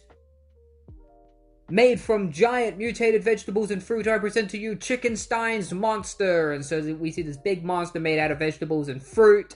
And so they start taking photos of it, and Chickenstein sees them, and he's like, quickly destroy them, and destroy their cameras as well, so none of this gets out. And all of this screaming wakes Peter Porker up, so he puts on his costume to go and help them. But as he tries to leave, he comes face to face with a mummy, which freaks him out. He has to cover his eyes while he shoots webbing at it. He trips the mummy over and quickly makes his escape out of the barn and arrives where Chickenstein's monster is and starts freaking out. And that's when Quackula arrives as well, and he's like, I can't deal with all these monsters. So he goes to leave, and the reporters start calling him a chicken. And he's like, well, I ain't no chicken. I'm gonna have to show him I'm not a chicken. So he creates his webbing ball from earlier, throws it at Chickenstein's monster, knocking it to pieces, and we find out that the mummy is actually Old MacDonald, and Chickenstein and Quackula are also farmers, and that they were pretending to be monsters to stop people from not only coming to their barn, but also to stop them from building a shopping mall on their land. But eventually they're convinced that a shopping mall is a good thing because it allows them to open up their own fruit stand called Old MacDonald's Monster Fruit Stand, where they start selling fruits and salads and stuff, and it becomes incredibly successful, and it's a happy ending, honestly, for everybody in this story. Nobody goes to jail or anything. I mean, there's no reason for anyone to go to jail. They were just scaring people. You can't go to prison for that, unless you scare someone into having a heart attack. Then that would be a bit complicated. But overall, this issue was kind of fun. I liked it. I don't often like these ones, which is most of the series, where it's just Peter Porker doing something random, like a slice of life issue of them going on a trip somewhere, or doing something that has nothing to do with any supervillains or anything, but I think this is one of the better examples of that. It's basically just an episode of Scooby-Doo, and I do enjoy Scooby-Doo. The next issue begins with yet another celebrity cameo. I swear, half of this book is just celebrity cameos. There's been more celebrity parodies in this than there have been actual Spider-Man characters. This time, the parody is Ozzy Ostrich, which is a parody of Ozzy Osbourne. And of course, because this is a parody of Ozzy Osbourne, they do the whole gag of him biting the head off a bat, except this time it's a chocolate bunny. Peter is kind of written here to be kind of out of touch with metal music. I don't get why he's written to be like he's older than you would think, because he calls the other reporters kids. Though I assumed that he would be in his early 20s at this point, maybe like 21, 22. And I thought the junior reporters were around his age, but I guess they're not. Maybe Peter's more of an old soul. He's got earplugs in, and when the show finally ends, he's so happy to leave, and the kids are just making fun of him, like, you're such an old man, you can't get with the good music like this. Peter's spider sense goes off, and then a stampede of people almost kill him. Like, they trample over him, and he uses them to be able to turn into Spider-Ham so he can go figure out why his spider sense was going off. He goes to an office, and he hears somebody saying, "Oh, give me the dough." And so he goes in, and he's like, "Yeah, it must be like a money deal or something." And it turns out that it's just Ozzy Ostrich giving dough to his manager, and it's because they are swapping recipes. Like, Spider-Ham doesn't realize this. He fights Ozzy Ostrich. He breaks his guitar by accident because Ozzy Ostrich fights him. And then Ozzy has to explain everything to him. And Spider-Ham's like, "Oh, I'm sorry I broke your guitar. Here's some money to go buy a new one. See ya. Whoops. I made a big mistake. Now I'm really embarrassed." Peter heads back to the Daily Beagle, where he tries to hide behind the printing press to get changed, but he accidentally gets stuck in it and it flattens him. Luckily, it takes his suit off, so nobody sees him as Spider-Ham. And J. Jonah Jackal comes over and is like, "You're late, Peter. Did you at least get the photos for Ozzy Ostrich?" And Peter's like, "Yeah, of course I did." But it turns out his camera has been flattened by the printing press, so he's lost the photos. And Jackal was like, "If you weren't such a good reporter, I'd fire you right now. But instead, I'm going to make you do something worse. I'm going to make you go and see Ozzy Ostrich's next performance and actually get the photos this time. And you can take the kids with you." Meanwhile, Ozzy heads to a pawn shop where he sees a guitar on display, and he really wants it. So he heads in, the pawnbroker gives him the guitar, but what Ozzy doesn't know is that the guitar controls his mind. And the pawnbroker tells him to go out and use the guitar to make people steal jewels and money for him. So that's exactly what he does. He puts on a show. Peter has earbuds in his ears. And so when Ozzy starts playing his music, everybody in the crowd gets mind controlled except for Peter. And he starts ordering everyone to go and steal jewels and stuff. And Peter's just like, "What the hell is going on?" And that's when he gets trampled by a whole crowd. And he puts his suit on again while being trampled and decides that he needs to go and look for everybody and see what happened to them. And there's a moment where he breaks the fourth wall, where he's like, "Oh, if I go to the next panel, I might be able to find everyone quicker." So he goes to the next panel. He's like, "Woo, well, that's good. Now I can go look for everybody."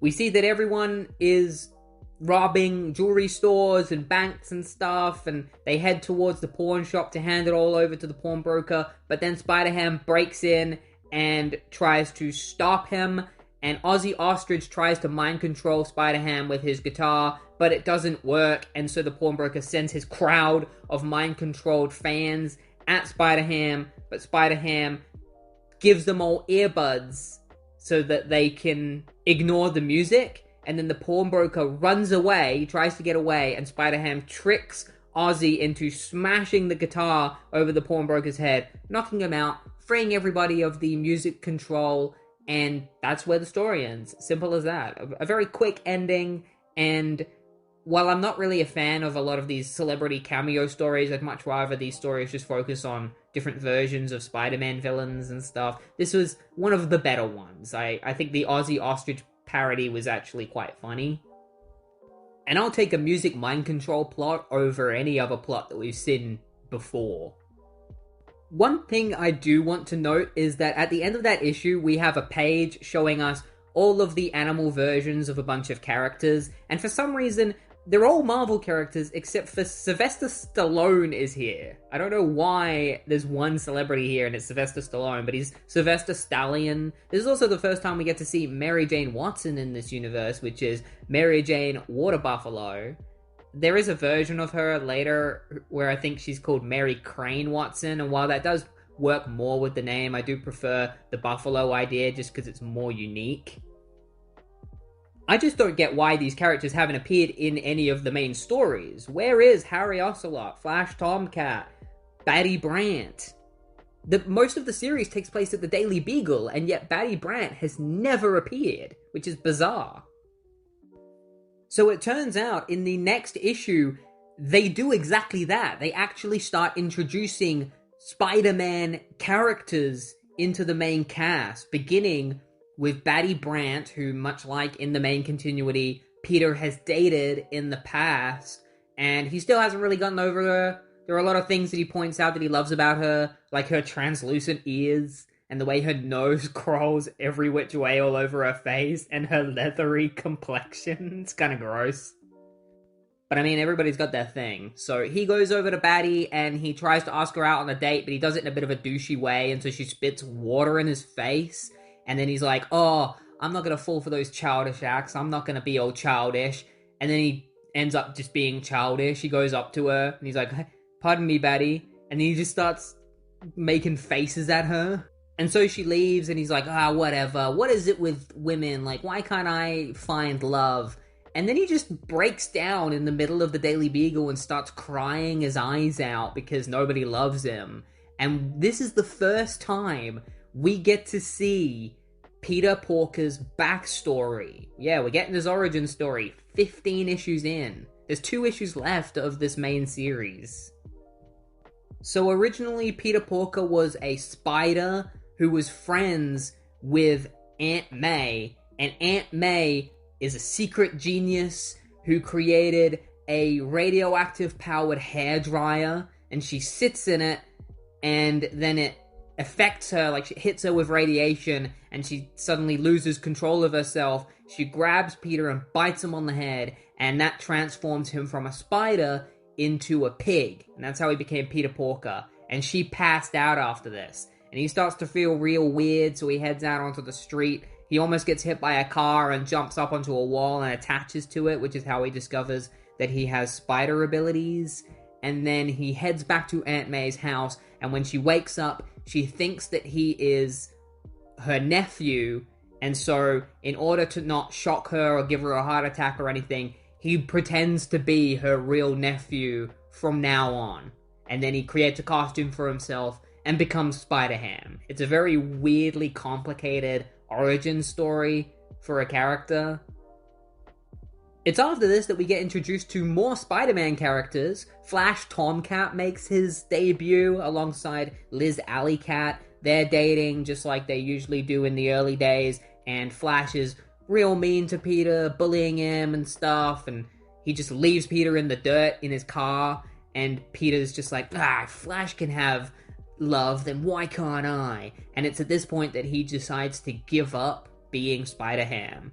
He's like, I'm done. I'm quitting being a superhero. And he enters the Junior Newsboy Clubhouse because he was told to go there by J. Jonah Jackal because Jackal has a new plan. And when he gets there, he finds out that Jackal and the others have become superheroes. The Black Jackal and his Beagle Brigadiers, including Bullet Bunny, Power Puss, and Invisa Jackal Jr. They show off their different powers to Peter. It doesn't really matter. It's not like they actually use them. And they also show that they have a new Daily Beagle mobile, which they plan on using. They jump into it, they drive away, and they bump into an old friend of Jackal called Andy Warthog. And he is accompanied by Mick Jaguar, and he's throwing a party, and he wants superheroes to come. So he invites them to the party. They go there, there's a whole bunch more celebrity cameos, because of course there is. And that's when the party is crashed by Hobgobbler. We're finally seeing another Spider-Man villain be adapted into this. He arrives, and he kidnaps one of the celebrities, Barbara Mandrill, and they're like, oh, the superheroes need to save us. But unfortunately, Jackal and the Brigadiers have all fallen asleep, So Peter, even though he didn't want to be a superhero anymore, decides that he has to become a superhero again. So he puts the Spider-Ham costume back on and heads out to fight the Hobgobbler, who throws tomato bombs at him.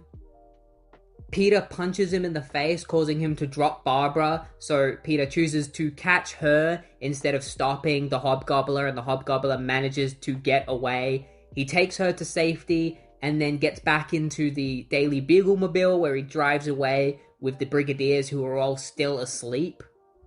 After finally arriving home, Peter is smashed. He just wants to go to bed, but Aunt May has a surprise for him.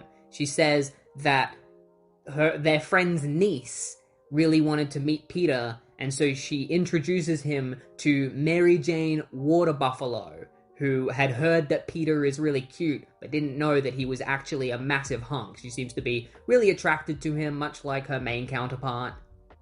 And he is absolutely blown away by her, so the three of them have dinner together, but unfortunately Peter falls asleep during dinner because he, like I said, is completely smashed after the long day that he's had. And luckily for him, Mary finds this really adorable. The next issue begins with Mary Jane and Peter listening to rock music because apparently she's a big fan of it, and Peter suggests that they listen to jazz at some point as well, and she suggests that Peter go out and get takeaway. And as he's going to leave to get Chinese takeaway, he mentions how it gives him stomach issues. That will be important later.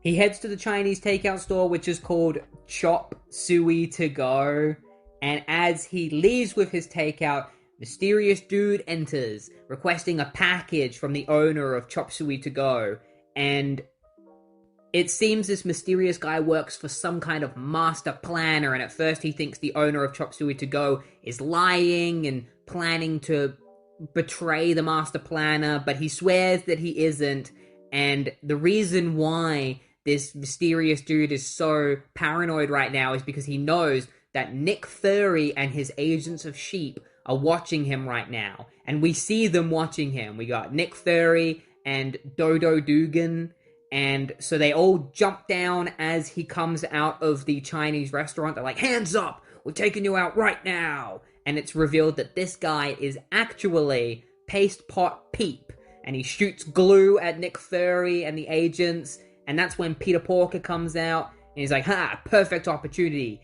and he knocks Peter out and takes him as a hostage, and is like, if any of you chase after me, I will kill this guy. And so he drives off, and Nick Fury's like, we got a code red right now, all superheroes, please, code red. Peep goes and visits Baron Zebro, and Zebro is like, what are you doing with that pig? And Peep's like, I'm using him as a hostage so that they can't come after us. He's like, alright, fine, jump into the rocket.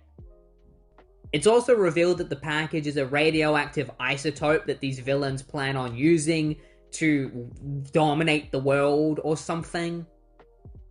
We see Captain Americat in his plane. He's gotten the distress signal from Nick Fury. He chases after Zebro, but Zebro shoots him with catnip gas, which defeats him immediately. Sadly, that kind of happens to all of the superheroes that show up in this.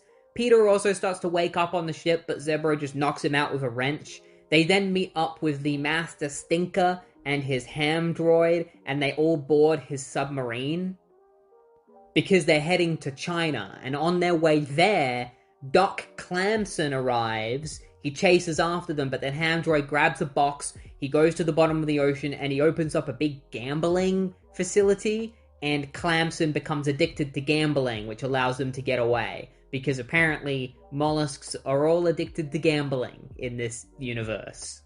Peter starts to wake up again, and Ham Droid knocks him out again, and Zebro's like, this kid's getting annoying, he keeps waking up, let's chuck him in this box and lock him in there.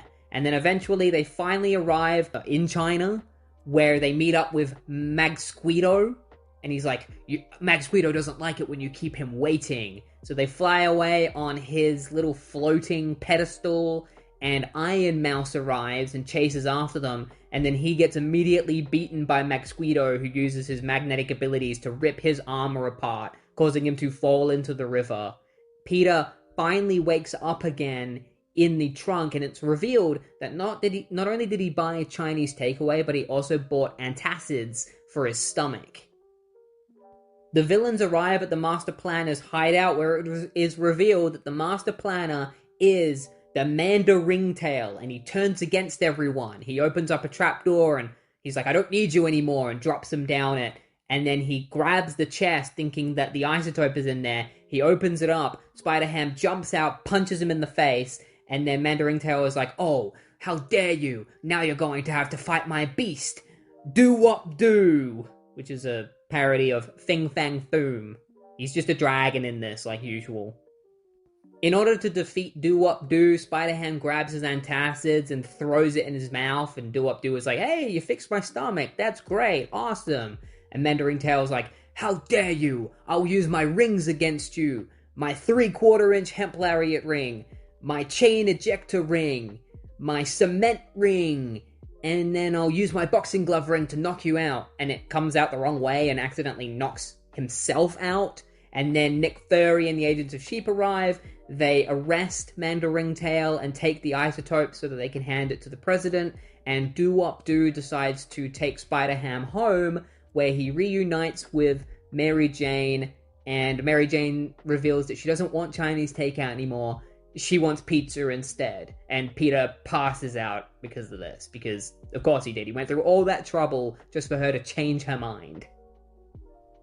This is probably the best issue so far, just because of the amount of characters from the Marvel Universe that appear in this. I want this to be more issues of Nick Fury, Captain America, the Manda Ringtail. Like, I loved all the different reimaginings of villains that appeared in this. And so we finally make it to the final issue of the first Spider-Ham series, and what a weird way to end this series off. The beginning is insane, because it starts with this guy who, he's just a big fat cat, that's the whole point of this character, and he doesn't want to live anymore, so he decides to end it all. He jumps off a bridge, but it doesn't work, because when he lands in the water just splashes everywhere. And so he's like, I can't even end it all. Meanwhile, Spider-Ham is swinging throughout the city, and he is hungry and wants to go get something to eat. And the junior reporters are also hanging out in the city, and they all want to go do different things. One of them wants to go dancing, one of them wants to go to the cinema, and the other one wants to check out the nearby bridge. And he gets hit with water, and is like, I gotta go check out the source of that. And what he finds is the fat cat. And he's like, oh, that guy's really interesting. I bet I could get a really good story out of him. And everybody's heckling this dude and making fun of him, being real mean to him. And Bunsen is like, hey, come with me. I'll keep you safe, man. And Spider-Ham heads to this place called Chowhound Charlie's, because he wants to get a burger there because he hasn't eaten all day. And this is where he figures out a new way to change his costume without anybody seeing, by covering himself with webbing.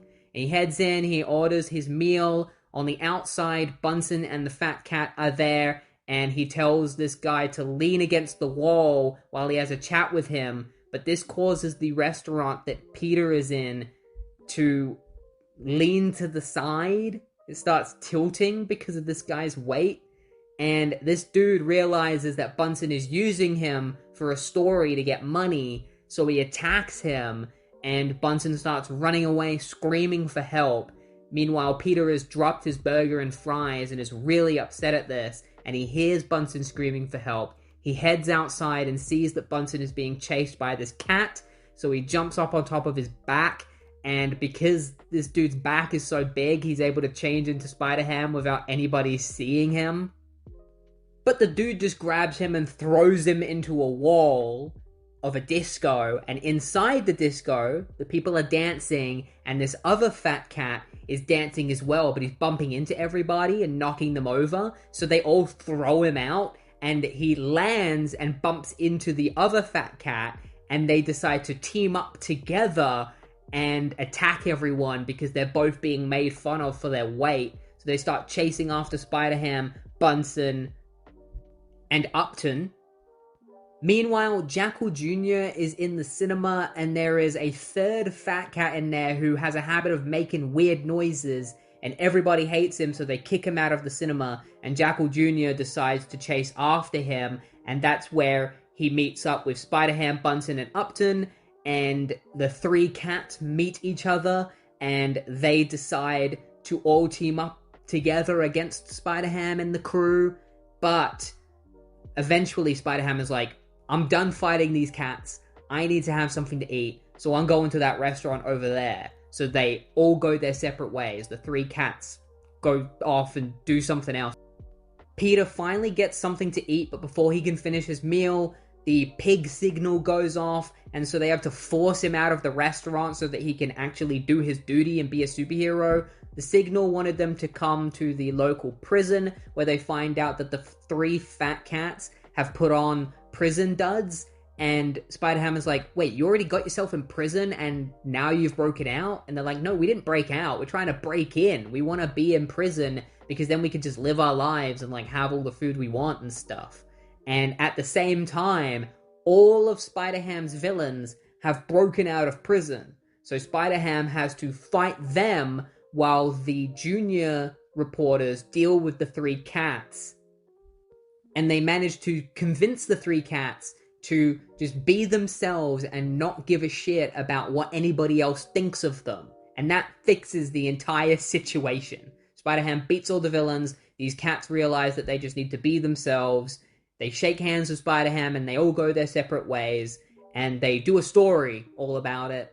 And that's the end of the story. And a really weird ending to this first series. Not a fan of this issue. You can tell that this series got cancelled earlier than they were planning, because if they knew that the series was going to get cancelled, they wouldn't have ended it on a story like this.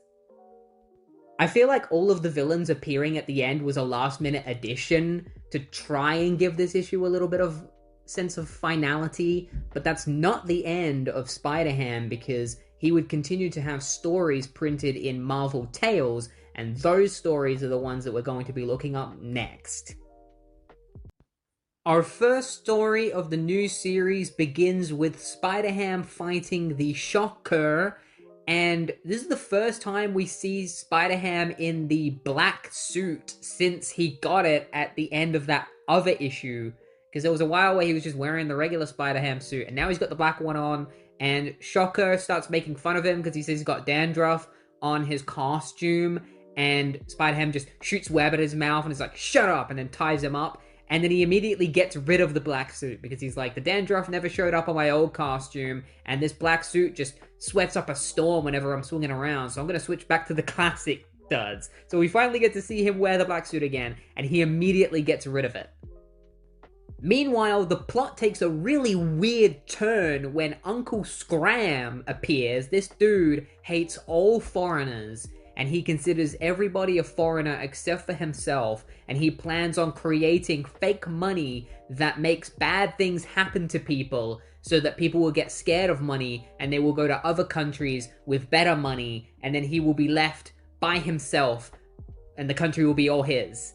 So we cut to this duck who finds one of these dollar bills, and then a safe falls on top of him, killing him, and that causes everybody to become afraid of money. And J. Jonah Jackal sees this on the news and says that he wants to get a story out of it because nobody's buying his newspaper. So they got to figure out what's going on and stop it. And in order to do that, they become the Beagle Brigadiers again, which I wasn't expecting them to show up. Peter and MJ cross paths with the Beagle Brigadiers, where Jackal explains everything to them about the Unlucky Bucks, but Peter doesn't really believe it, and he doesn't really care either because he's too busy dating MJ, and they're in their own little world. They come across a group of homeless people who are too afraid to pick up some money because they think it might be an unlucky buck, but one of them picks it up and is like, woo, it's $5. And then he gets hit by a truck and killed, or hit by a train, actually. And so Peter tells MJ to go home because things might be too dangerous. The Beagle Mobile starts to run out of gas, so they head to a gas station in order to fill up, but the guy at the gas station doesn't want to take any of their money because it might be unlucky bucks, and Jackal is like, but look, I'm holding it, nothing bad is happening. And he's like, no, I know the powers of your suit. It stops you from getting hurt by anything, which probably also means unlucky bucks, so get out of here. So they decide that they have to walk away holding the Beagle Mobile. Meanwhile, Uncle Scram's plan starts backfiring because there's no money. Nobody wants to use money. Even the airlines and railways are all shutting down, so nobody can get out of the country. So he's got to resort to Plan B, the electromagnetic foreigner ejectotron. You can't make this shit up.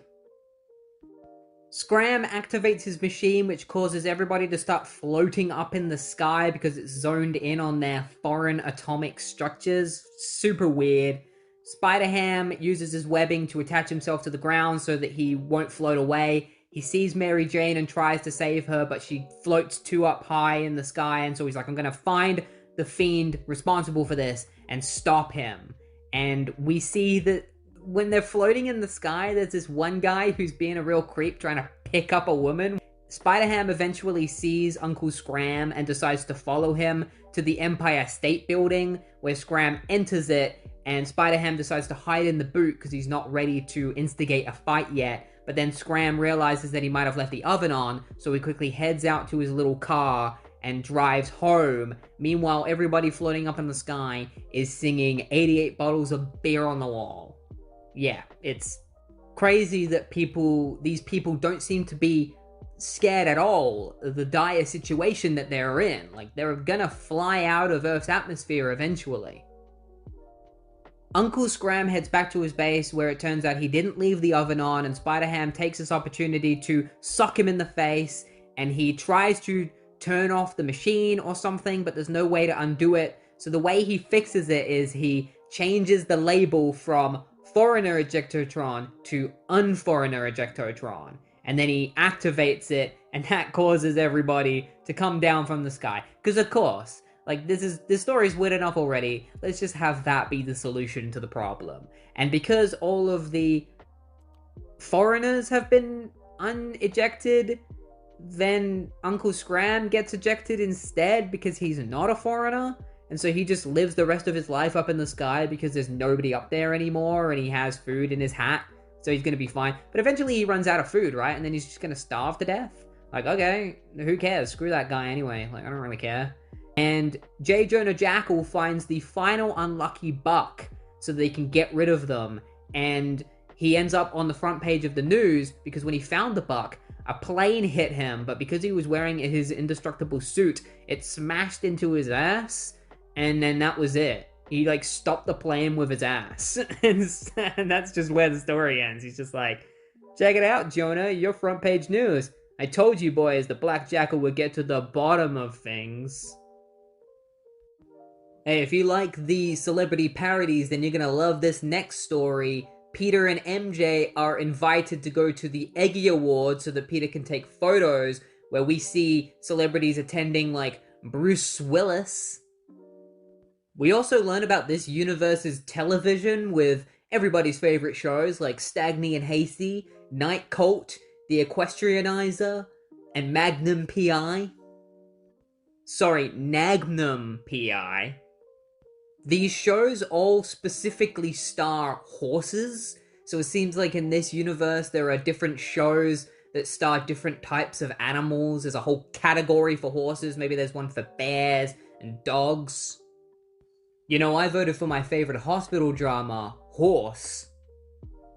That's when these three dudes named the Musketeers appear out of nowhere, and they are here to just destroy the awards. They start attacking, slicing the awards into pieces, and Peter's spider sense goes off, and one of them tries to sexually assault one of the hosts until his mouth gets web-whipped by Spider-Ham, who shows up and starts kicking the shit out of them. He bounces off of one of their stomachs in order to punch the other one in the face. He takes them all out, and they're all like, yay, you saved us!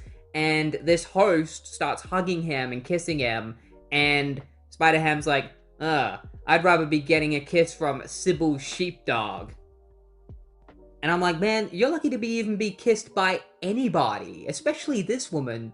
She looks great. Like, come on. Like, I've never really been a furry kind of guy, but she looks close enough to being human that I'm like, you know what? And this is all being watched by our villain of the week, the Bookworm. And the Musketeers seem to be mental apparitions created by him as they seemingly disappear completely.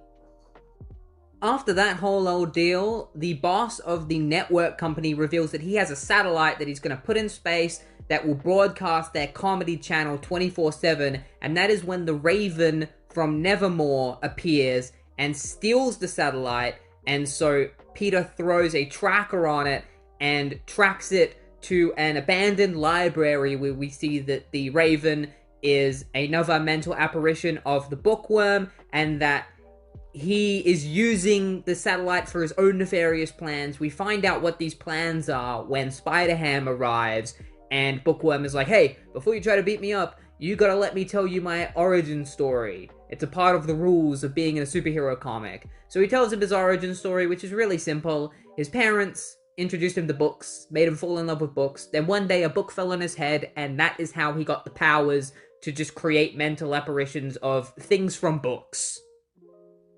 He stole the satellite because he plans on destroying it and getting rid of all video, movies, everything that isn't books, so that that will be the only form of media for people to use. He then creates a mental apparition of the Razorback of Notre Dame to fight Spider-Ham. Somehow they made the Hunchback of Notre Dame even more offensive. I would hope they're writing him just to be dumb and they weren't trying to be offensive to anybody, but it feels like they're writing him as a stereotypical mentally handicapped person. Spider-Ham eventually convinces Hunch Razorback not to kill him by convincing him that they are cousins because they're both pigs, and that gives him enough time to drop a book on Bookworm's head, knocking him out. Hunch Razorback disappears, and now Spider-Ham has to figure out what to do with the satellite. And that's where it ends. I thought it was going to continue after this, but no, the story ends there, with Spider-Ham just being like, how am I going to get this satellite back? We never find out. The next week they just continue with a new story. This next story is pretty much just women, am I right? In narrative form. Mary Jane is mad at Peter because she's a woman, according to this story, because Peter called her mother a water buffalo, but he's like, that's legitimately what she is. She is a water buffalo, but MJ gets mad anyway, and she's like, oh, next you're gonna say that my mother wears army boots, and Peter's like, oh, hold on, you told me yourself that she supplements her social security as a substitute drill sergeant, and she kicks him out for this onto the street, because she's a woman. Peter even says, like, oh, I wonder if she's on her period. Like, he pretty much says that without actually saying it, with trying to keep it kid-friendly. You know, in a book where people were jumping off bridges, we still can't say that kind of stuff. Maybe it's in the change of weather, or sunspots, or hoof and mouth disease. Females are sensitive to those kind of things. I really do not like Peter Porker and the way that he talks within this issue. But he decides to put on his Spider-Ham costume and go stop Paw, who is this universe's version of Claw, from robbing a bank. But Paw is pretty tough to fight. Luckily for Spider-Ham, he has somebody on his side, Black Catfish, which I just love this name convention. It was very easy for them to make Black Cat a cat, but there's too many cats in this universe, so yeah, make her a catfish instead. Together they take down Paw, and immediately, of course, she falls head over heels for Spider-Ham. And Spider-Ham is already falling head over heels for her too. They head up to a roof and immediately start smooching, and I think at this point, Mary and Peter haven't officially broken up, so I think he is cheating on her. Black Catfish leaves, Peter returns to his clothes to put them on, and he's like, maybe I should just forget about MJ and get with Black Catfish. And then MJ shows up just in time to say that I was wrong, and I'm still in love with you, and forgive me, please, I want us to be together, and then they smooch, and then she leaves, and now Peter is in this dilemma of, oh my god, these two beautiful women are in love with me? Which one should I choose? Neither. They both deserve better. Everybody in this book really needs to work on themselves. Now Peter's having nightmares of Black Catfish and Mary Jane wanting to marry him, and he's been doing this for weeks, we discover. He's been dating both of them at the same time for weeks, and only now is he really starting to feel guilty. Truly, enough to actually go out and dump one of them.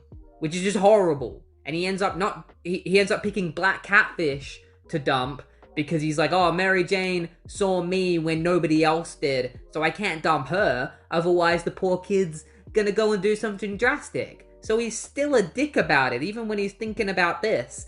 So he goes to see black catfish, and he breaks up with her in the worst way possible. Where he's like, oh, can you imagine if we had a kid? You know, a catfish spider pig? What's that gonna be like? Society's not gonna like a pig and a catfish dating. So ta-ta toots, it's been a real blast and all that, but I'm a rambling kind of dude, you dig? You're a swell babe, you'll find someone else. There's plenty of fish in the sea, so to speak. One last kiss and no regrets, what do you say? Like, he's such an asshole, and rightfully, she beats the absolute shit out of him.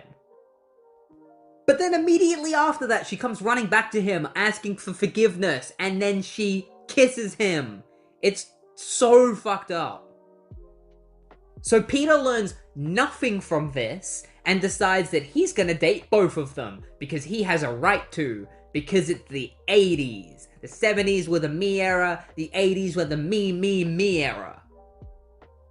So he heads off to go have a date with MJ, and MJ's really mad at him because it's their 6-month, 3-week, and 2-day anniversary, and that he didn't even get her a card. So she slams the door in his face. Good riddance, he deserves this. He deserves way more than this. But I doubt it's gonna come back and bite him in the ass, truly. Or he's ever gonna learn a lesson from it. Now, if you thought the stories up until this point were bizarre, you're not ready for Night of the Marvel Balls. Peter Porker is watching his favorite show, The Nightlight Zone, when he accidentally pours his can of soda on the TV, and then these Marvel balls come smashing out of the TV, each one based on a different Marvel character. They all attack Peter and start putting all their balls in his face. It's not the first time Peter's had balls in his face, and it won't be the last. Croctor Strange then arrives, finding Peter unconscious, and uses a giant seltzer bottle to wake him up, and he explains to Peter that pouring the soda on the TV opened up a rift to another dimension where these Marvel balls live, and that Peter needs to go and get all the balls and bring them to the night putt-putt, the mini putt-putt course, and then Croctor Strange will send them back to their own dimension or something. And we see that the balls are wreaking havoc across the city, and Colonel Sanders is here for some reason. Don't know why that's a thing. It seems like none of them can stand each other, and then Thingball shows up and is like, not a Thingball can help it, sleazeball, it's dribbling time! This had to be some kind of advertisement for a Marvel toy. Were there Marvel balls going on during the 80s? I tried looking it up to see if there was some kind of toy called Marvel Balls. The closest I could find was a toy called Mad Balls during the 80s, and Marvel did create a comic book based on these, but they are not the same thing. As far as I know, Marvel Balls were not a thing in real life, and that the writer of this comic created them because he wanted to. Spider-Ham follows the trail of carnage created by the Marvel Balls. Meanwhile, the balls are trying to get into the ballroom, and the dog out front is like, I know this is a ballroom, but we can't let people in without necks or ties. And then the bouncer comes out, which is funny because he's a bouncer and they're bouncing balls, and scares them away. And then they see celebrity Jack Nicholson, and they're like, I hate that guy. And so Jack Nicholson gets bald. He gets freaking bald. Balls in his face. And they continue destroying shit. And Spider-Ham continues following the carnage. He finds the Marvel balls. He grabs those balls. He starts juggling those balls. And he takes them over to the all-night mini putt-putt where he meets with Croctor Strange. And they use the mini golf to hit all of the balls into this clown's mouth. Luckily, that clown's good at swallowing balls, and they all get sent back to their own dimension, and as Spider-Ham wanders through the city, he sees what he thinks is another Marvel ball, but it turns out it's actually a hairball coughed up by Captain America. The end. And the writer has the gall to say, the end unless you want to see more Marvel balls. I think I'm okay. I think I'm done with balls. for today. The next story begins in the Marvel Universe, not the Marvel Universe, where we are introduced to Mr. Rhinos and Forbushman, and Mr. Rhinos is pissed at Forbushman because he keeps sending him telegrams, and so he's gonna trample him and put him in the hospital. Meanwhile, Peter Porker is getting his shirt pressed by this Chinese warthog called Wonton. You can't make that shit up. And that is when Forbushman gets blown into his universe by Mr. Rhinos. Rhinos smashes him so hard, he switches universes. He lands on the press, the clothes press, and Wonton gets stuck in it. And Forbushman is like, oh, we gotta save that guy from the press. And then the press gives Wonton super strength for some reason, and he becomes the Ironing Boar, because now his hands are both irons. Spider-Ham tries to fight him, but Forbushman gets in the way because he wants Spider-Ham's autograph, so he accidentally gets webbed up by Spider-Ham, so Forbushman starts running away, and Spider-Ham falls down and hurts himself because of him, and then Iron Boar tries to kill Spider-Ham, but Forbushman asks for his autograph, and Iron Boar is just like, no! Go see my agent! And he knocks the book out of his hands. The book hits a bottle of liquid starch. The starch pours all over Iron Boar, and now he can't move anymore. And Spider-Ham is like, come on, Forbushman, let's figure out how to get you back to your universe. And he creates a slingshot with webs. He slingshots Forbushman straight back into his universe, into the hands of Mr. Rhinos, who continues to try and kill Forbushman. And that is where the story ends. Really weird. I thought Marvel Balls was weird. This is just on another level, I think. At this point, I think the book is trying so hard to be zany and weird that there's very little plot. You know, at least the original series was trying to do a lengthy plot throughout each issue. It didn't always work out, but it was better than this. The next story begins with Peter doing the dishes. Apparently, sinks around the city are getting clogged because plumbers are being kidnapped, and Peter's like, I have to do the dishes. Well, I'm gonna take this opportunity to take a break from that, put on my Spider-Ham costume, and find out who's kidnapping these plumbers. I'm going to meet with Catfish Leroy, my informant, and he'll be able to help me. And he goes there and sees that Catfish Leroy is dealing with IRS tax. And so now Peter has to figure out who issued these to his friend.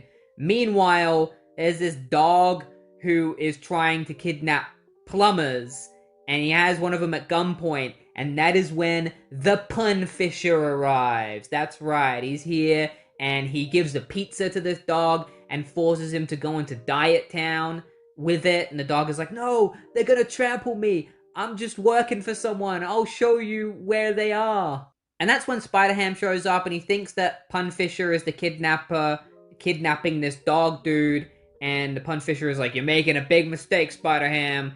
And Spider-Ham's like, well, if you're a good guy, why are you attacking me? He's like, because I love gratuitous superhero battles. And so they start fighting each other, and Spider-Ham's like, look, I'm just trying to get close to you, big fella. I want us to be friends. He's like, fine, smart mouth. Then let me give you 5. And he punches Peter in the face, knocking him out. Too bad you interfered, Spider-Ham. Now you must be punished. Spider-Ham, all woozy, is just like, no, I don't. I haven't paid my electric bill yet. No, yank the plug. The Pun Fisher is convinced not to shoot Spider-Ham because if you shoot the star of the comic, then they will lose their jobs. That's the legit reason. He then turns to this dog and is like, take this pizza to Dietland, like I said. And so he takes the pizza there, and all of the people come out and they want the pizza, and they get trampled by all of these people. And Pun Fisher's like, man, this is the first time a punishment of mine has backfired. And then he's like, I'm not the kidnapper, Spider-Ham. The kidnapper's there and he's getting away in his car. So Spider-Ham throws a tracker on the car and they jump into Pun Fisher's van, where we learn about his origin, which is pretty weird. At first it starts off very much like Frank Castle's origin. He was a member of the Vietnam Army, and then he married, and then his wife refused to buy Girl Scout cookies from a gangster's daughter, and so the gang just came and stuffed her with hundreds of oatmeal cream pies. So the reason why Punfisher fights crime in this universe is because gangsters forced his wife to get fat. It's just really weird.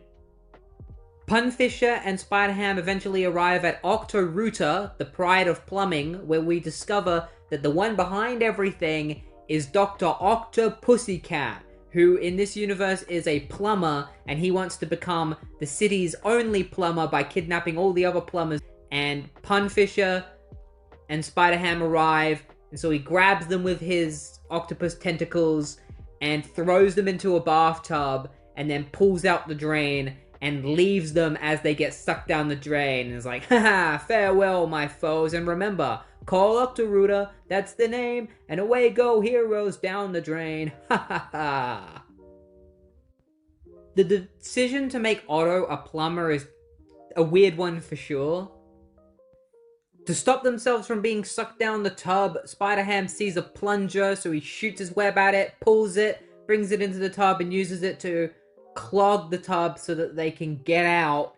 And then he pulls out the issue, this issue that I'm currently reading, that says that on page 3, they are going to fight Dr. Octopussycat at the city water plant.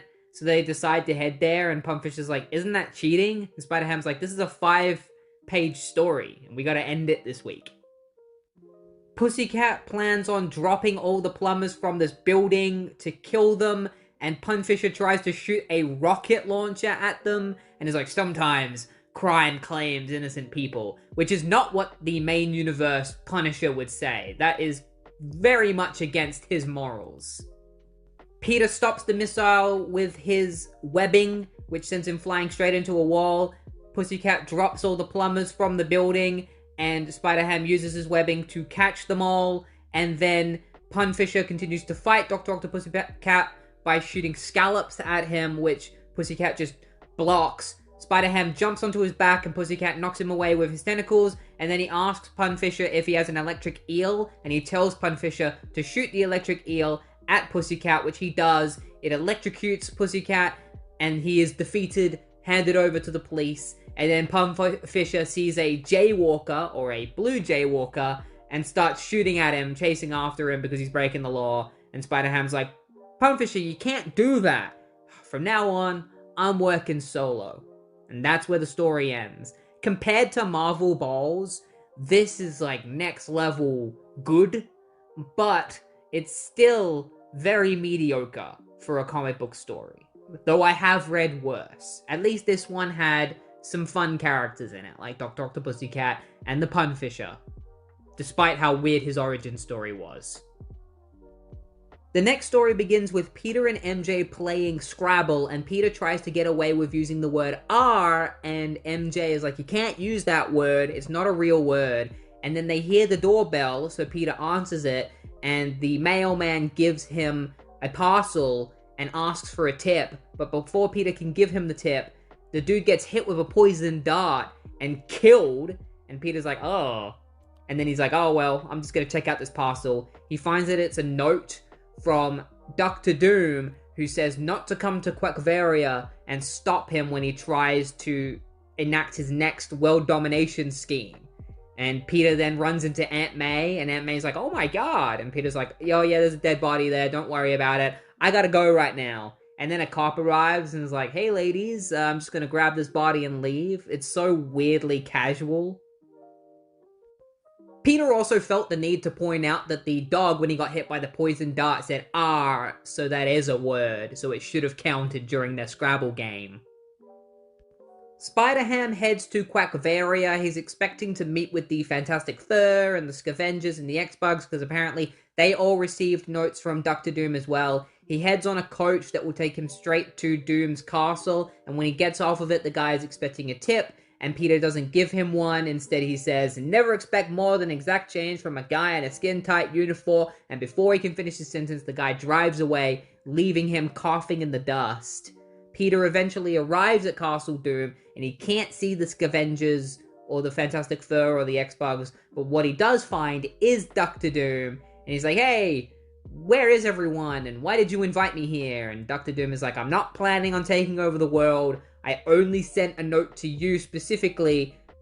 The dog mailman isn't even dead. He was working for me. He was just playing dead the whole time. And the guy that brought you here on that coach is also working for me. And Spider-Ham's like, well then why did you bring me here? And Dr. Doom is like, because I need your help. And Spider-Ham's like, oh my god!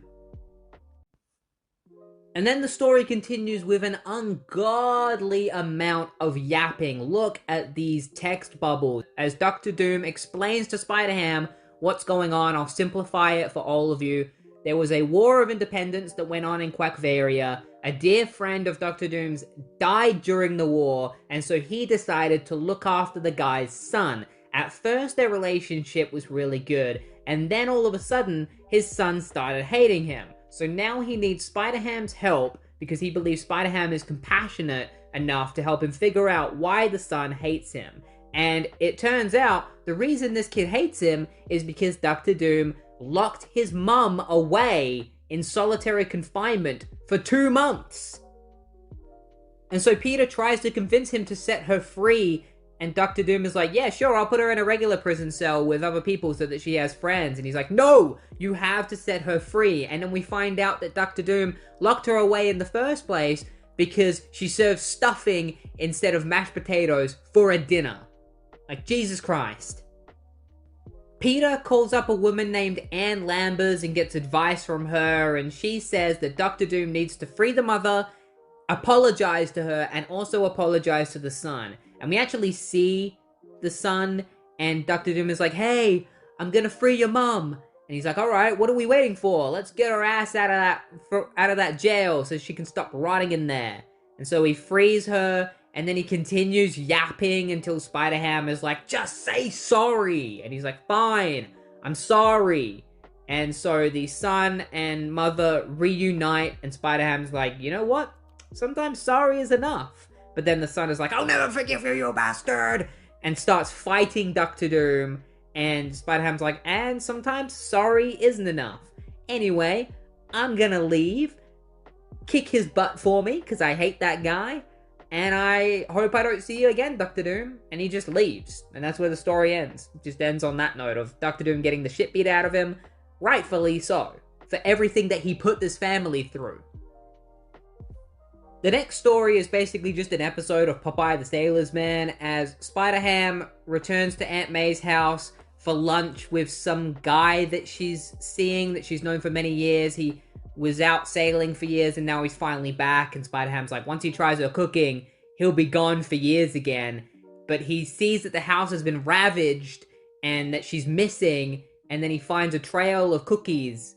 And he's like, oh, she must have left these for me so I can find her. So he follows this trail of cookies and ends up falling off of a dock into the ocean, and he's saved by this guy named Seagar, who is literally just Popeye the Sailor's Man, and he explains to Spider-Ham that he was in love with his aunt many years ago. She was pretty much just olive oil, and he had a rivalry over her with this guy named Burley, and now he needs to go and find her because he came back to see her and found out that she had gone missing. They set sail, and they find that she's been kidnapped by Burley, and Burley shoots a cannon at them, and so they bounce it off with Spider-Ham's webs, which they've made into a sail.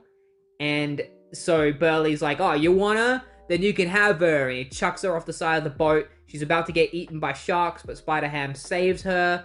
And then Seagar and Burley start fighting each other. And Seagar gets the upper hand when he eats his favorite food, cabbage, and he just punches Burley, sending him flying to the North Pole. And then Peter, May, and Seagar head back to May's house where she serves her cabbage cookies, which are Seagar's favorite. And Peter's like, ew, and Seagar's like, yum. And that's where the story ends. You gotta love the stories that are borderline copyright infringement. Like, it's not quite enough, but it's almost there. We now move on to the greatest story ever told, Marvel Babies. Peter Porker is having a hard time going to sleep because the neighbor's baby keeps him awake. Then all of a sudden, a glowing baby appears in front of him. This is the Silver Burper. It comes from the Marvel Babies universe, and he needs Peter's help. The reason why he needs his help is because in their universe there is this doctor named Dr. Speck. He was a really nice doctor, but eventually he grew tired of the babies and became Malpractice. He's really mean. And so the Silver Burper needs Spider-Ham's help to stop Malpractice. And Spider-Ham's like, hey, who do you think I am? Bill Cosby? And I was like, ooh, that did not age well. And so, using the Silver Burper's powers, they are brought over to the Marvel Babies universe, specifically the Baxter Daycare building, where Spider-Ham can be introduced to the Four Tots, the baby versions of the Fantastic Four. And they all head over to Malpractice MD, where Malpractice uses a megaphone to put them all to sleep with lullaby music. And then he throws a giant dummy on top of Spider-Ham, knocking him out. It's like, I don't know who you are, pig, but you should not have joined forces with these pesky Marvel babies. Now you're at the mercy of my playpen of peril. Not the playpen of peril. Spider-Ham gets put in the playpen of peril where he has to deal with a giant bear toy that's trying to kill him. Meanwhile, Malpractice leaves in order to put hot sauce on the nipples of Marvel Babies' bottles, which is messed up. Spider-Ham dodges out of the way of the teddy bear and it runs into a building block which turns out to be a bomb, which breaks him out of the cage. Malpractice reveals that he's also kidnapped the Whittle Avengers and is planning on using a spanking machine to spank all the kids. And then Spider-Ham comes in and uses his webbing to make the spanking machine spank him instead. And then he frees the Four Tots and the Whittle Avengers and then sits back and relaxes while they fight Malpractice. They just kick the shit out of him. They're biting him, they're razzing at him. But then he reveals that he's holding Mr. Neighbor hostage. No, not Mr. Neighbor. Anybody but him. And all the babies are like, no, we love Mr. Neighbor. And then Spider-Ham comes in and kicks Malpractice in the face, knocking him down. And all the babies see him as their hero. And Invisibaby is like, oh, I want to marry Spider-Ham when I grow up. Doing that whole thing, you know. With that all over, the Silver Burper drops Spider-Ham back off at home where he can finally sleep in peace. Except he can't because the neighbor's baby is still crying. And so ends the greatest story ever told. I want a Marvel Babies series right now. Totally, 100%. Not being sarcastic. Where's that Marvel Babies What If episode? The next story begins with Peter and MJ at a nightclub called La Swank, where MJ is just pouring her heart out to Peter, just being an incredible person, and Peter is just being so bad. He's being such a bad boyfriend. He just isn't even listening to her. He's yes-anding her. And unfortunately, he yes-ands the wrong question, and this gets her all riled up. And then they announce the musician that is coming on stage at the nightclub, the Silver Sow. And she starts singing, and Peter starts to get all smitten over her, because of course he does, because he's an asshole. And MJ is like, so what was that about? Would you like to explain the way you were eyeing that hog? And then Silver Sow comes over, and it turns out that her and Peter have a past, because of course they do. She explains that they went to high school together, and that she took advantage of Peter. She used him in order to get her homework done. And he fell for it hook, line, and sinker. And instead of just getting mad, MJ actually shows that she's a good person and is like, I can't believe you let yourself get taken advantage of by that girl. She notices it, but Peter doesn't. Of course he doesn't. He says he was just helping a friend, and then he hears Silver Sow scream, and so he goes to get changed into Spider-Ham, and he sees that Silver Sow is being taken hostage by a couple of burglars. Spider-Ham takes down the crooks and saves Silver Sow, but before he can talk to her, she leaves. She's got something to do. Meanwhile, MJ can't believe that Peter has let himself get taken advantage of by this woman, and then she walks in on Silver Sow and her agent, Max, and it turns out that they're doing a scam. So she really is a crook, and MJ can't wait to tell Peter about this. And she tells him about it, and Peter obviously doesn't believe her because he's secretly still smitten with the Silver Sow, and, you know, she kissed him when he was in high school, so how could she do anything wrong? And so he storms off, and that is when he wanders in on Silver Sow and Agent Max making out, which really upsets him. I don't know why he's so upset about this. He's down in the dumps even though he has an amazing girlfriend. Doesn't make any sense. I guess it just shows that Peter is kind of a shitty guy.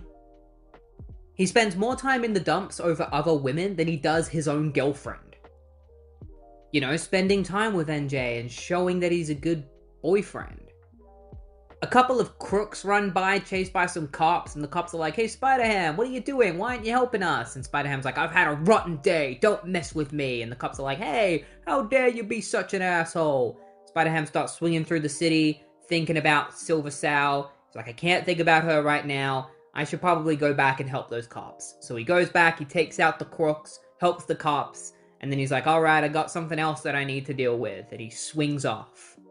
Spider-Ham heads over to Silver Sow's place to have a conversation with her about Peter and Agent Max, and she just starts bragging about how she used Peter, took advantage of him in order to get her maths sorted, and finally, Peter realizes this, but he's still in the persona of Spider-Ham, so he has pretend that he's not Peter. And then she starts hitting on Spider-Ham, and this is kind of the last straw for Peter. He takes things a little too far, though. He attacks her and tries to strangle her to death. Like, it just goes from a 1 to 100. And then Max shows up and is like, "Unhand her or say hello to Max Jr.," which is his little pistol. And MJ comes up behind him holding a flower pot, knocks him out with it, and then she asks Spider-Ham to take her home. And he's like, "Yeah, sure, but I got one more thing I need to do." And he goes back to trying to strangle Sylvia. And MJ is like, "No, don't. Alright? Superheroes don't do that. You shouldn't do that." "But I'm no superhero." And then MJ starts choking Silver Sow. And Spider-Ham calls the police. And is like, "We've apprehended Silver Sow. You gotta come pick her up. But you better be quick, because she's probably not gonna be holding on for too long." And then it says that she did live after this, and she was put on trial, and that's the only other opportunity she's had to sing since this incident. Honestly, a pretty dark ending to the story. I don't think she deserved that. Like, she was a shitty person, but she didn't deserve to be choked to death. The next story begins with Peter walking down the street until he comes across this character known as Flash Tombenstein Bear. Now, this could be a new version of Flash Thompson in this universe. We did have one that was Flash Tomcat, but it seems that this one's kind of an amalgamation of Flash Thompson and the character Tombstone, because he's shown to have abilities similar to Tombstone. Like, he picks up a parking meter and destroys it with his teeth and his hands, and then he walks over to Peter and he grabs his camera and breaks it. He's like, "Oh, great to see you again, Petey." And Peter runs away from him and explains their history together. They went to high school. Peter had signed up for the library. He was there making sure everything was all good. And Flash would go there and rip pages out of the books. And Peter tried to get him to stop. And Flash antagonized him. And so Peter would just let him rip as many pages out of books that he wanted to. And he even started giving him books. And eventually they both graduated. And Flash was able to graduate thanks to Peter, and he even thanks Peter, and Peter's like, "I can't believe my name is being said in this situation. Like, I feel awful." This led Tombenstein down a path of starting a crime cartel, and their whole thing is stealing books, and he wants to steal every single book in the country. And now Peter blames himself for that. And he's like, "I'm the one that needs to stop him." Tombenstein walks through the streets with his Walkman on, where the Pun Fisher prepares to attack him, but Spider-Ham comes in at the last second and the two of them collide, and then they start having a massive argument over which one of them is better, just arguing about tons of stupid shit while Tombenstein is throwing books around, which knocks both of them out. Eventually they wake up again and they're covered in books, and Spider-Ham leaves and is like, I gotta go stop Tom and Stain. And as Punfisher gets up, a limo arrives, and this dude named the Persuader comes out of the limo. And he's like, I'm part of a subplot that's way too complicated to explain. It would take too many flashbacks. He legitimately says that. He's like, I'm part of a plot that we just can't explain right now. We don't have time. I have the ability to mind control people, and I'm gonna do that to you. I'm gonna make you a trained killer. And Punfisher is like, oh, you can't persuade me. I've got a mind like a steel trap. And then he immediately falls to Persuader's control. Persuader convinces him to stop playing a violin, and he's like, yes, now the Punfisher is working for me. Meanwhile, Spider-Ham finds Tombenstein, who is throwing books around, ripping them. He tries to attack Tombenstein, and Tombenstein just throws him aside, and Spider-Ham sees that one of the books that Tombenstein has ruined is a book called Webs, that he really loves, and so he's like, oh, that's it, that's the final straw. He goes to attack Tombenstein, but that is when Punfisher arrives with his guns locked on Spider-Ham. And he's like, Spider-Man is going to die, so commands the Persuader. And Spider-Ham's like, oh no, what am I gonna do now?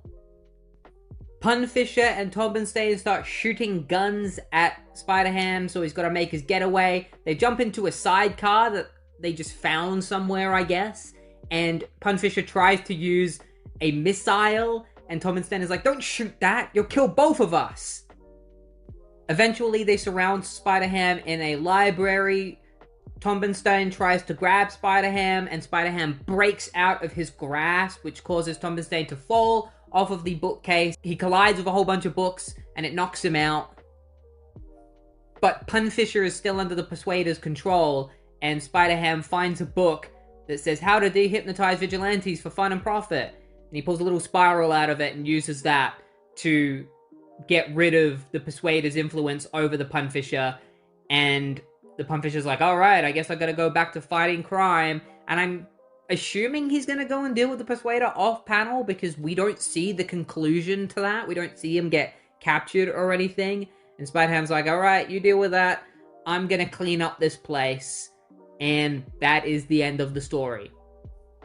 The next story again begins with Peter Porker just wandering through the city until he sees the assistant to J. Jonah Jackal, Betty Branteater. This is one of the things that really annoys me about this series. It is the lack of consistency in the animal theme. Because last time we saw her, she was Betty Brant. Now she's Betty Branteater. She seems to be under some kind of weird mind control. A yellow van appears, and these other people, clearly under mind control, grab her and take her away to a mansion where Spider-Ham follows them and realizes that these people are all larval zombies. They are fans of larval comics, which are the comics that make Spider-Ham, etc. in this universe. And they have just gone out of control and become zombie-like. And this is another moment with inconsistency where they mention the X-Animals. It's the X-Bugs. They were established as the X-Bugs. They are not the X-Animals.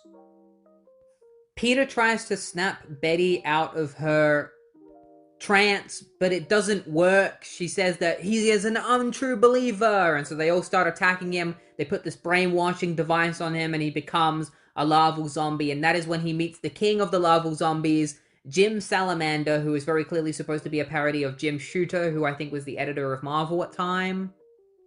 Meanwhile, MJ is waiting for Peter at a coffee shop. She's at least still a water buffalo. And notes that he is 48 hours late. What she doesn't know is that he is under the control of the larval zombies and is unaware of the bad things that are going to happen soon. MJ manages to find Peter in the larval zombie cult. The way she found him was she received a postcard from him saying that he joined the cult, and she comes with a whole group of guys called the Deprogrammers. They don't bother to explain any of that, how she has these army of people with her, but she orders them to attack the larval zombies and help Peter. They hit him with gas, which calms him down, and then they show him these videotapes of the villains and superheroes being friends. And Peter's like, that's not possible, they're supposed to be enemies. And seeing MJ and these videotapes snaps him out of his larval zombie trance.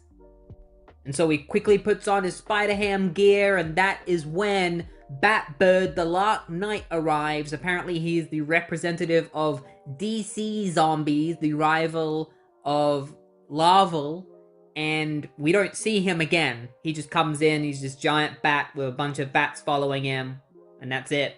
He gets knocked out by the Wolverine statue. Spider-Ham picks it up because Jim tells him that if Spider-Ham helps him defeat the DC zombies, then he will get his own graphic novel and series and will no longer be a 4-page backup in a Marvel Tales book. Spider-Ham then fights all of the deprogrammers, beating them all up because he wants to get his own book, and Jim is like, yeah, I know I promised I'd give you a book, but right now we need to find the right creative team. We need somebody who will work for free because there's gonna be no sales for this book. Peter starts sounding off different creatives, and Jim is like, you're too much of a larval zombie, even for me. So get the boot. And he boots him with this giant boot, sending Spider-Ham flying. He lands in the pool where MJ is, and he's like, it seems that boot gave me the kick in the head that I needed. I'm back to normal again. Hey, did you know I was about to get a graphic novel? And she's like, shut up and kiss me. And then it ends. That's the end of the story. This story was insane. I didn't really care for it at all. Like, the fourth wall breaking, stuff like that. They just half-assed the story in the second half, where they were just like, MJ just shows up because she got a postcard from Peter, and she also has this army of deprogrammers, but we're not going to explain where they came from. It's at this point that the writers really just give up on any sense of story or plot altogether. The next story begins with Peter causing an explosive reaction when he mixes 2 potions together, and it transforms him into Captain Zooniverse, and he can do literally anything. He's like, what am I gonna do? Well, I'm gonna take down every single villain in the Marvel Zooniverse so that all the other superheroes can retire. And we just have 1 page, which is literally him punching every single villain in the same pose. It's some of the laziest shit ever. And then he puts them all in a giant web bag and throws them into space. And he's like, yep, that was a good hour's work. I've taken out every single villain. And then he returns home to Mary Jane, who is now apparently his bride. They are married. I don't know when that happened. It didn't happen. They skipped over it entirely. Another thing they skipped is the fact that Mary Jane knows that Spider-Ham is Peter Porker. That happened at the end of the last issue, and I didn't even realize. I didn't even think, Mary Jane just knows who Spider-Ham is. No, she knows, and we didn't even get to see that happen. They've just skipped over a shit ton of stuff. And he says to her, hey, I've tossed all the villains out into space. And she's like, are you sure they're not going to come back? He's like, nope. And that's the story. That's it. Like, Jesus Christ. The next story begins with the Hoocher. He's like, hey, get prepared for this shit that makes no sense. As Spider-Ham is swinging through the city. Meanwhile, Howard the Duck is running through his world. The two of them begin to hear each other. They collide and start traveling through dimensions for no reason other than that is the story of this issue. They just start traveling through dimensions. They end up in a dimension where there is Doctor Doom, but it's not Doctor Doom from Spider-Ham's universe. It's just a different Doctor Doom, and he can't see Spider-Ham or Howard when they arrive. And they also notice that Doctor Doom is a lot smaller than usual, and they're like, oh, we must be in some kind of alternate dimension. And then they leave that dimension, and then Spider-Ham just ends up in his own dimension again. And he's like, oh yeah, I can't wait to see what MJ has made for dinner. He starts swinging through the city. Meanwhile, Howard the Duck has ended up on another Earth, and he's like, well, at least I'm far away from that Doctor Doom guy. And then there's a cloaked figure behind him that says Quack, and that is the end of the story. It ends right there. This isn't even a part 1 or anything. It's just the end. Like, you could tell that the series was going to be cancelled, and they were just like, throw anything at the wall, get it done, just write a story. You got 2 issues left, write whatever you want, who gives a shit? The continuity of this universe continues to get thrown out of the window as this story begins with Peter Porker showering when Batman just falls through his skylight.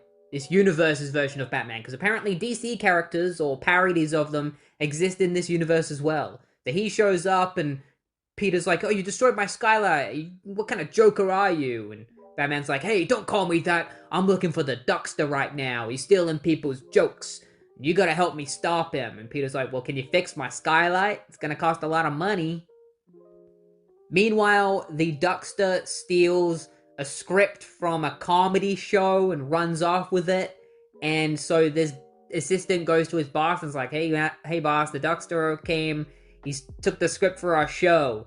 And the boss is like, what the hell are you talking about? He did that last time as well. You're so incompetent. I need to get my script back. And he just sends the guy flying out of the window. Meanwhile, Batman and Spider-Ham are arguing. And then the Duckster comes by in his Duckmobile. And he jumps out of it with a jetpack and snips the webbing that Spider-Ham and Batman are hanging from. And then they notice, and then they start falling from the sky. And Spider-Ham is like, oh shit, we're plummeting from the sky. We better do something. Luckily, they are caught in a giant net by Duck Hope, the guy that the Duckster stole jokes from. And he wants to help them track down the Duckster. And Spider-Ham and Batman are like, no, we're gonna deal with him ourselves. You're just a citizen, so stay away. And Duck Hope's just like, the Duckster's stealing jokes. I think I know his identity, so I'm going to go straight to his lair. Batman and Spider-Ham catch up with the Duckster. The Duckster says some really weird things like, oh, what have we here? Two bad little boys looking for another spanking, eh? And I'm just like, ugh. He leaves them in the dust, quite literally. They end up coughing in all of this dust that he's shot at them with his jetpack. He heads back to his lair and he starts reading the script. He starts howling with laughter. He's like, oh yes, this is a scream. This script really is a scream. Meanwhile, Spider-Ham and Batman manage to get out of the dust cloud and just happen to arrive at his lair. Easy peasy. They crash straight through the window, knocking him down. They're like, yay, we did it. We beat the Duckster. And then Duck Hope arrives, and they're like, wait, how did you know how to get here? And Duck Hope is like, because I know who the Duckster really is. His real name is Milton Berle. And he pulls off the Jokester's mask, and he's like, this guy has always been stealing my jokes. So it was definitely him, and I just decided to come to his house. And that's how it happened. Spider-Ham and Batman bid him farewell, and Peter heads back home, and he can't believe that he saved these jokes because they're awful. He's like watching the TV, he's like, these jokes are terrible, I risked my life for this. And with that, that is the final Spider-Ham story of the original run of stories. Eventually, Marvel would publish more in the 2000s, and maybe I'll cover those in another video, but for now, that is it for Spectacular Spider-Ham. What I have gathered from this series is that it's pretty bad. The original series never went into terrible territory, but it got pretty close. Most of that series was mediocre, and towards the end you could see that it was losing steam. But as soon as we got into the Marvel Tales stuff, that's where the real slop, like Marvel Babies and Marvel Balls, began. You could probably tell throughout the recording that by the end of the series, I just wanted things to be over. I was done, but I was determined to finish the series, and I did, and my lesson to you is do not read this series of Spectacular Spider-Ham unless you have nothing else to read. Or you hate yourself and you just love reading shitty comic books. But regardless, I hope you enjoyed this video.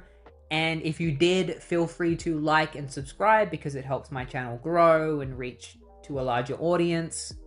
And I'll see you all next week for something that isn't Spectacular Spider-Ham.